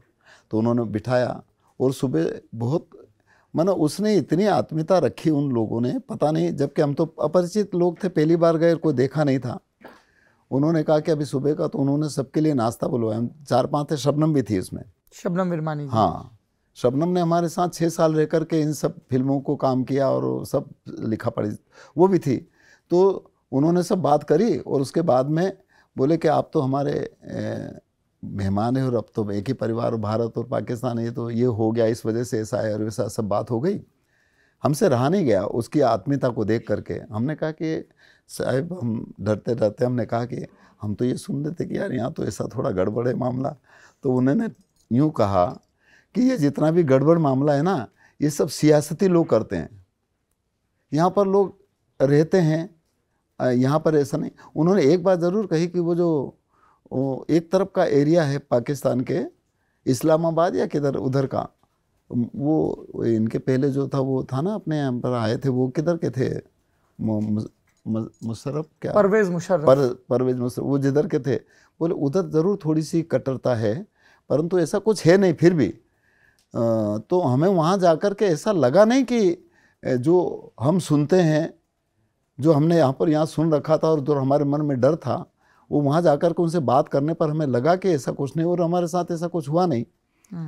होता होगा ये भी। देखिए, दुनिया में कोई आदमी ऐसा नहीं है जो उस सद्गुरु को या परमात्मा को या ईश्वर अल्लाह को नहीं मानता है। मानने का तरीका, उनका जानने का तरीका अलग अलग हो सकता है, परंतु सब लोग किसी न किसी तरह से उस सुप्रीम पावर की पूजा करते हैं। दूसरी बात यह है कि वहाँ पर यदि कुछ खराब लोग होंगे तो अपने यहाँ पर भी कुछ खराब लोग होंगे, और खराब लोग क्या है, अंतर का साहब जो बसने वाला है नहीं, उसकी वजह से सब कुछ गड़बड़ है। सर, राम की जब भी बात होती है और कबीर के संदर्भ में जब बात होती है तो ये ज़रूर कहा जाता है, जैसे अभी आपने भी कहा कि सबका राम अलग है, और मैं ये आपसे नहीं कह सकती कि जो मेरा राम है वो आपका राम होना चाहिए, और यही बात आप मुझसे नहीं कह सकते। लेकिन आज हम देख रहे हैं कि हम एक दूसरे के रामों की रिस्पेक्ट नहीं कर पा रहे हैं। ओवरऑल कहने को डेमोक्रेटिक कंट्री है और लॉ एंड ऑर्डर साल दर साल बढ़ रहा है, लेकिन उसके बावजूद इस तरीके के क्राइम्स बढ़ रहे हैं जहां पर जो सिर्फ इसलिए हैं क्योंकि सामने वाला किसी की आइडेंटिटी की रिस्पेक्ट नहीं कर सकता, वो ये एक्सेप्ट नहीं कर सकता कि आप हैं और मैं हूं। इस पर आप क्या कहना चाहेंगे? देखिए बहना, दिक्कत क्या है कि जितना भी कोई भी इंसान किसी को भी मानता है, यह उसकी श्रद्धा का विषय है। हमारी श्रद्धा किस तरह से है, और श्रद्धा को जाहिर करने के लिए हम किसी न किसी आकार का सहयोग लेंगे। जैसे मान लो मैं मानता हूँ कबीर को, या आप मानते हो इनको या उनको, जो भी, तो ये यहाँ पर जो फोटो लगा रहे हैं कि ये आपकी श्रद्धा का विषय है। ये ज़रूरी नहीं कि सबको इनके प्रति श्रद्धा हो या ना हो। राम के प्रति आपकी श्रद्धा, राम के प्रति मेरी श्रद्धा या इनकी श्रद्धा कैसी हो, और उस रूप में हम राम का फोटो किस किस्म का लगाना चाहते हैं, राम की मूर्ति किस तरह से लगाना चाहते हैं, तो आपकी श्रद्धा का विषय है। अब मैं आपको आरोपित या प्रत्यारोपित करूं कि नहीं आपको ऐसा मानना पड़ेगा, राम ऐसा है, जबकि वो आपकी श्रद्धा के ऊपर निर्भर करता है। मैं ये मानता हूं कि आपको चलाने वाला, आपके अंदर जो ईश्वरी तत्व है, वो आपको चलाने वाला भी वही है जो मुझे चला रहा है, जो इनको चला रहा है। उसमें रत्ती भर भी फर्क नहीं है। यदि मैं ये मानता हूं कि वो राम जो इनमें, उनमें, या जो लोग मानते हैं कि हिंदू कम्युनिटी के राम हैं और मुसलमान के नहीं है, या मुसलमानों के अल्लाह है और हिंदुओं के नहीं है, जबकि अल्लाह हर इंसान की आह में बसने वाला एक नाद है। राम हर इंसान के इस पिंड में रमने वाला एक रमण करने वाला एक परम तत्व है, छठा तत्व है, जो इस 5 तत्वों से ऊपर है, और वो सबके बराबर, कोई भी पिंड हो उसको समान रूप से सजित करता है, मैं ये मानता हूँ। इसलिए आपको जो श्रद्धा लगे वो माने, पर आप किसी को थोपे नहीं जी, तो सब ठीक। नमस्कार सर, अभी तक मेरे साथियों ने 2 में 3 ने जिन्हें भी सवाल पूछा, उनके सवालों में राम रहा है एक शब्द जो है। भगवान राम को लेकर के आपके अनुभव में, आपका जब से अपना सफ़र शुरू किया है भक्ति का, भजन का, आपने वो दौर कब से देखना शुरू किया कि हर सवाल में राम को लेकर के ही चारों तरफ से क्यों सवाल उठ रहे हैं? कोई और भगवान को लेकर के हम लोग क्यों नहीं पूछते हैं? राम हो गए, फिर उसके बाद से थोड़ा बहुत हुआ तो कृष्ण को लेकर के आ जाते हैं, लेकिन ये कीवर्ड क्यों बन गए हैं राम? देखिए बेटी, मैं जहाँ तक सोचता हूँ राम के अलावा कृष्ण भी आ सकते हैं, और हो सकता आ जाए बाद में। बात यह है कि राम आपके अंतर में है, इस चलाने वाला, और कृष्ण का मतलब, जैसे आप और हम सब ने सुना है, मैंने तो कृष्ण को भी नहीं देखा, आपने भी देखा हो तो आप जाने अपने, परंतु कृष्ण वो है जिसकी 1600 रानियाँ थी, ऐसा बताते हैं ना, उनकी गोपियाँ थी। हमारे इस पिंड के अंदर एक ऐसा परम तत्व है जो एक बहुत सुंदर सी नाद है, और आप अपने यहाँ पर देखें, अपने यहाँ की रिचुअल इतनी गहरी है, परंतु हमने उसको किस रूप में लोगों के बीच में रख रहे हैं, ये सबसे बड़ी बात है। जितने देवी देवता हैं सबके पास में साहब कुछ न कुछ वाद्य यंत्र है, करेक्ट? राम के पास में भी कुछ है, या कृष्ण के पास में बांसुरी है, देवी के पास में और कुछ है, शिव जी के पास में डमरू है, पता नहीं क्या क्या, सबके पास में कुछ न कुछ है। इसका मतलब क्या है? या हमारे यहाँ पर हम पूजा पाठ करते हैं तो पूजा पाठ करने पर एक हाथ में यूँ दिया करते हैं और एक हाथ में ऐसा करते हैं, ये क्यों करते हैं? ये इसलिए करते हैं, मैं ये समझता हूँ कि वो नाद, वो प्रकाश, ये दो चीज़ नहीं है। हम दिखाने के लिए ज़रूर करेंगे, क्योंकि इसको दिखाने के लिए, यदि किसी चीज़ को दिखाना है, किसी को बताना, तो क्या करेंगे? कुछ न कुछ तो चाहिए ना। इस वजह से ये स्फुरण जो है हमारे सब के अंदर होने वाला, वो कृष्ण एक तत्व है जिससे एक विशेष प्रकार की नाद हर इंसान की नाड़ियों में होती है, और ये भजनों में है। ये मैंने आपको मैं बता दूं, मैंने कोई शास्त्रवाद बिल्कुल नहीं पढ़े हैं। भजनों में ज़रूर है कि 1600 नाड़ियाँ हैं और उसमें प्रवाह होता है, तो उसमें नाद का प्रवाह होता है, और वो नाद ही एक प्रकार की आवाज़ है। जिस दिन वो कृष्ण की सुंदर बांसुरी की नाद हम अपने अंदर सुन लें, जिस दिन वो घंटी की आवाज़, या जिस दिन वो नगाड़े की आवाज़, या जिस दिन जो भी वो हम सुन लें, तो समझ जाएंगे कि हाँ बस ये राम है या ईश्वर है, अल्लाह है, देवी है, देवता है, जो कुछ है। तो इसलिए ऐसा लोग मान लेते हैं। जी, ऑडियंस के बहुत सारे सवाल थे, पर हमारे साथियों के सवालों में कवर हो गए। बस नयन का एक सवाल है कि जो अभी कवर नहीं हुआ है, कि आपको कबीर पद गाकर पूरे देश में, दुनिया में इतना सम्मान हासिल हुआ, फिर आपने पॉलिटिक्स क्यों ज्वाइन कर ली?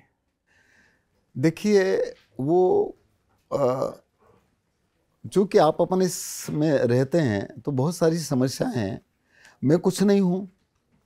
यदि मान लो मैं कोई आके सर देखो तुम्हारा वो काम नहीं हो रही हो, काम नहीं हो रही हो, तो यदि उस स्थिति में हम जो भी इस तरह के काम कर सकते हैं उनको कहें तो वो काम नहीं होते हैं। तो यदि मान लो उधर होते, तो जो एकेडमिक व्यवस्था में काम करने वाले लोग हैं, या जो मानव की सेवा के लिए बैठे हैं, और जो निर्देशित करने वाले लोग हैं, तो सबके काम होते हैं। तो हमने सोचा कि यदि मान लो ऐसा हो, यदि उधर भी हो और यदि किसी तरह के काम हो जाए तो बहुत अच्छी बात है। पर शायद है कि उस सदगुरु को मंजूर नहीं होगा, तो अच्छा रहा, जो कुछ होता है अच्छा होता है। तो बात यह है कि कोई भी आदमी कहीं भी रहे, वो पूरे जनमानस की सेवा और हित और हिफाजत के लिए यदि काम करे, बहुत अच्छी बात है। चाहे वो इस मानव समाज के इस रूप में आप जो सेवा कर रहे ऐसे, या हम जो कबीर को लेकर के, या राजनीति में रह कर के भी लोग बहुत सारे सेवा कर रहे हैं, अच्छी बात है। और जो जैसा कर रहे हैं वो उनके अपने अंतर की अभिव्यक्ति है, क्योंकि अंतर में जो बसता है वही होता है। तो यदि हम सबकी कायनात को, पूरी कायनात को, खाली केवल आपको या इनको या उनको ही नहीं, सबके लिए हित और सबकी हिफाजत यदि चाहें, तो जो क्षेत्र आप चुनना चाहें वो चुनें, परंतु करना चाहिए, और जितना बन सके उतना करना चाहिए। आखिरी में बात राम पर आकर टिक रही है। एक पद है, उस पर आएंगे, पर चूंकि प्रश्न पूछे गए हैं राम से जुड़े, तो ये हमारी नज़र का भेद है कि तुलसी के राम कि कबीर के राम, सगुण राम कि निर्गुण राम, साहसी राम या विनय से परिपूर्ण राम, मर्यादा की रक्षा करने वाले राम या राक्षसों का अंत करने वाले राम। ये वो राम हैं जो हर किसी भेद के खिलाफ खड़े होते हैं। ये वो राम हैं जो सबको गले से लगाते हैं। ये वो राम हैं जो वन वन भटकते हैं। ये वो राम नहीं हैं जो राज प्रसादों में पाए जाते हों। ये वो राम हैं जो कबीर की वाणी में हैं। ये वो राम हैं जो वृद्ध तुलसी को किसी सेवक के ज़रिए सुनाई देते हैं। तुलसीदास चंदन घिसत तिलक देत रघुवीर। और आखिरी में ये वो राम हैं जो आपकी लय में आपको अपने तय हासिल होते हैं, नाम आप उसे कुछ भी दे दें। और आखिरी में क्या है? आखिरी में एक गाड़ी हाँकने वाला है, जीवन की गाड़ी हाँक रहा है, नाम राम है, और है एक फरियाद। अगर वो आप पद सुना सकें, ज़रा हल्के गाड़ी हाँको। बस इस शरीर रूपी गाड़ी को भी वही राम चलाता है, बस उस राम की इबादत करें और अपनी गाड़ी को मंजिल पर पहुंचाएं।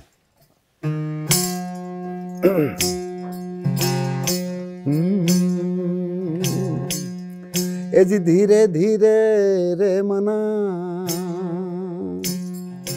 और धीरे सब कुछ हो,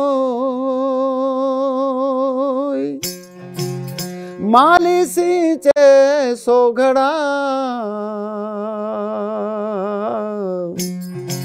और ऋतु आवे फल हो। एक ही साधे सब सधे, और सब साधे एक जाय। माली सींचे मूल को, तो फूले फले अघाय। एक को साधने की बात करते हैं, और वो ये भी कहते हैं कि जो वह एक न जानिया, बहु जाने क्या होए। एक ऐसे सब होत है, सबसे एक न होए। आप सब खोजी भेदी मर्मी ज्ञानी और समझने वाले हैं। आप और हम सबको, पूरी कायनात को चलाने वाला एक ही परम तत्व है, एक ही आपकी श्वास है जो हमको चलाती है। बस उसी से जुड़ने का, उसी से मिलने का, उसी से एहसास करने का काम संतों ने राम के नाम से कहा हो, चाहे अल्लाह के नाम से कहा हो, चाहे वाहिगुरु के नाम से कहा हो, चाहे अनेक नामों से कहा हो। तो इस वजह से, और उसको एहसास तभी किया जा सकता जब ये पिंड हो। यदि सगुण नहीं है, ये पिंड नहीं है, तो उसका एहसास कैसे होगा। इस वजह से कबीर ये भी कहते हैं कि सगुण अगुण कुछ अंतर नहीं, उनमें दो ही में अंतर नहीं है। परंतु फिर वो ये भी कहते हैं कि सिरगुण की सेवा करो और निर्गुण का करो ज्ञान, और सिरगुण निर्गुण के परे तहाँ हमारा ध्यान। तो बस यदि हमारा कंसंट्रेशन वहाँ पर होगा, तो वो राम जो सबको सृजित करता है उसका एहसास हर इंसान को हो सकता है। और वो सबको तारने वाला है, सबको सृजित करने वाला है। वो ना तो कभी मरता है, न कभी जन्म लेता है, न कभी उसका हास होता है, न कभी उसका नाश होता है, न कभी उसका खूब ज़्यादा बड़ा छोटा होना या बूढ़ा बालक होना, ये नहीं है। ये भजनों में आता है। इसलिए कहा है,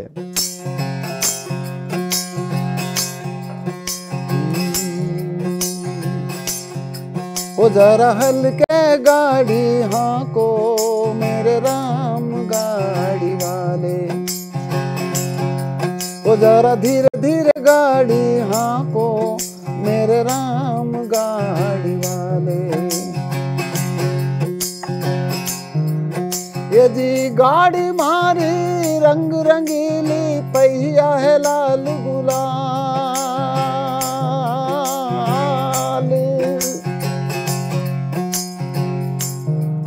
ये जी हाँकण वाली छेल छबीली, भाई बैठन वाला राम भैया। हल्के गाड़ी हाँको मेरे राम गाड़ी वाले, वो जरा धीरे धीरे गाड़ी हाँको मेरे राम गाड़ी वाले।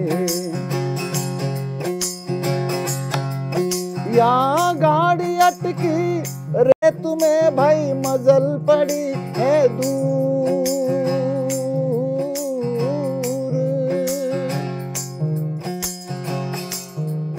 या गाड़ी अटकी रे तू मेरे भाई, मजल पड़ी है दूर।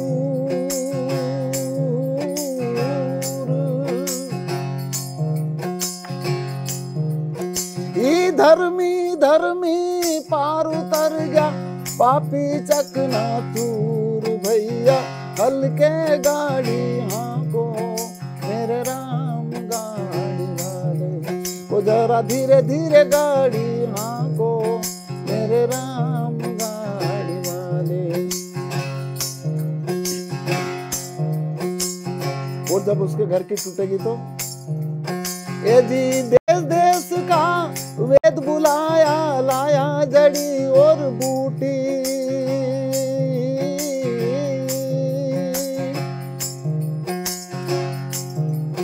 वाह जड़ी बूटी तेरे काम ना आई, जद राम के घर की टूटी भैया।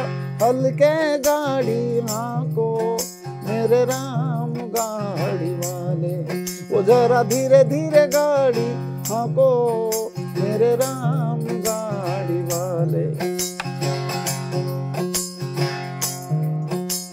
शरीर को कितना सजाते हैं, संवारते हैं, कितना लगाव होता है और होना भी चाहिए। परंतु एक तत्व निकलने के बाद चलो चलो जल्दी करो ऐसा करने लगता है। रख लो और 8-15 दिन कोई नहीं रखता है। वो तत्व जो निकल गया वो हमारा सदगुरु है, राम है, ईश्वर है, अल्लाह वाहिगुरु है। इसलिए कहा है, ए ए जी 4 जना मिल मतो उठायो बांधी काठ की घोड़ी,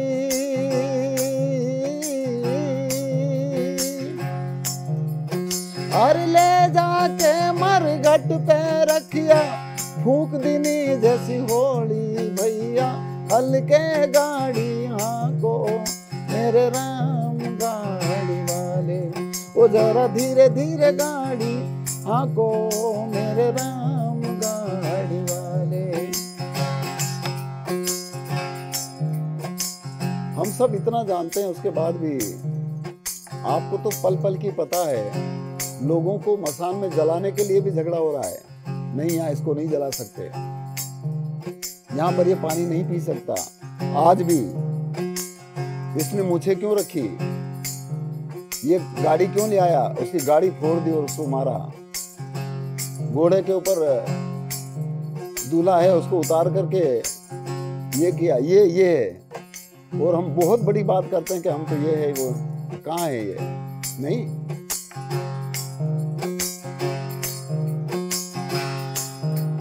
ये जी बिलख बिलख कर तेरे यारों में बिछड़ गई मेरी जोड़ी,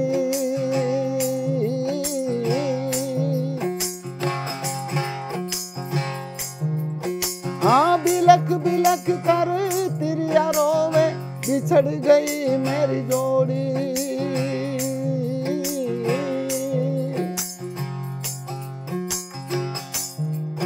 और कहें कबीर सुनो भाई साधो, जिन जोड़ी उन तोड़ी भैया, हल्के गाड़ी को मेरे राम गाड़ी वाले, वो जरा धीरे धीरे गाड़ी को मेरे राम गाड़ी वाले, मेरे राम गाड़ी वाले, मेरे राम गाड़ी वाले।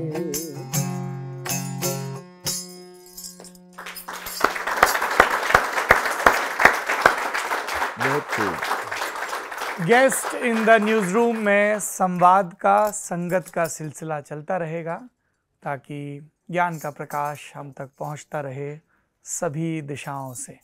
आपने इतना समय दिया, इतना हमारे साथ अपने अनुभवों को साझा किया, बहुत शुक्रगुजार हैं। Thank you so much. Saurabh ji, आपका और पूरे सभी परिवारजनों का मैं बहुत साधुवाद ज्ञापित करूं कि आपके अंदर वो संतत्व सबके अंदर वैसे है, परंतु बलिहारी व घट की जागट प्रगट हो, जो इन चीज़ों को जनमानस के बीच में रखने का, उसको उद्वेलित करने का, उसको जनमानस के बीच में प्रवाहित करके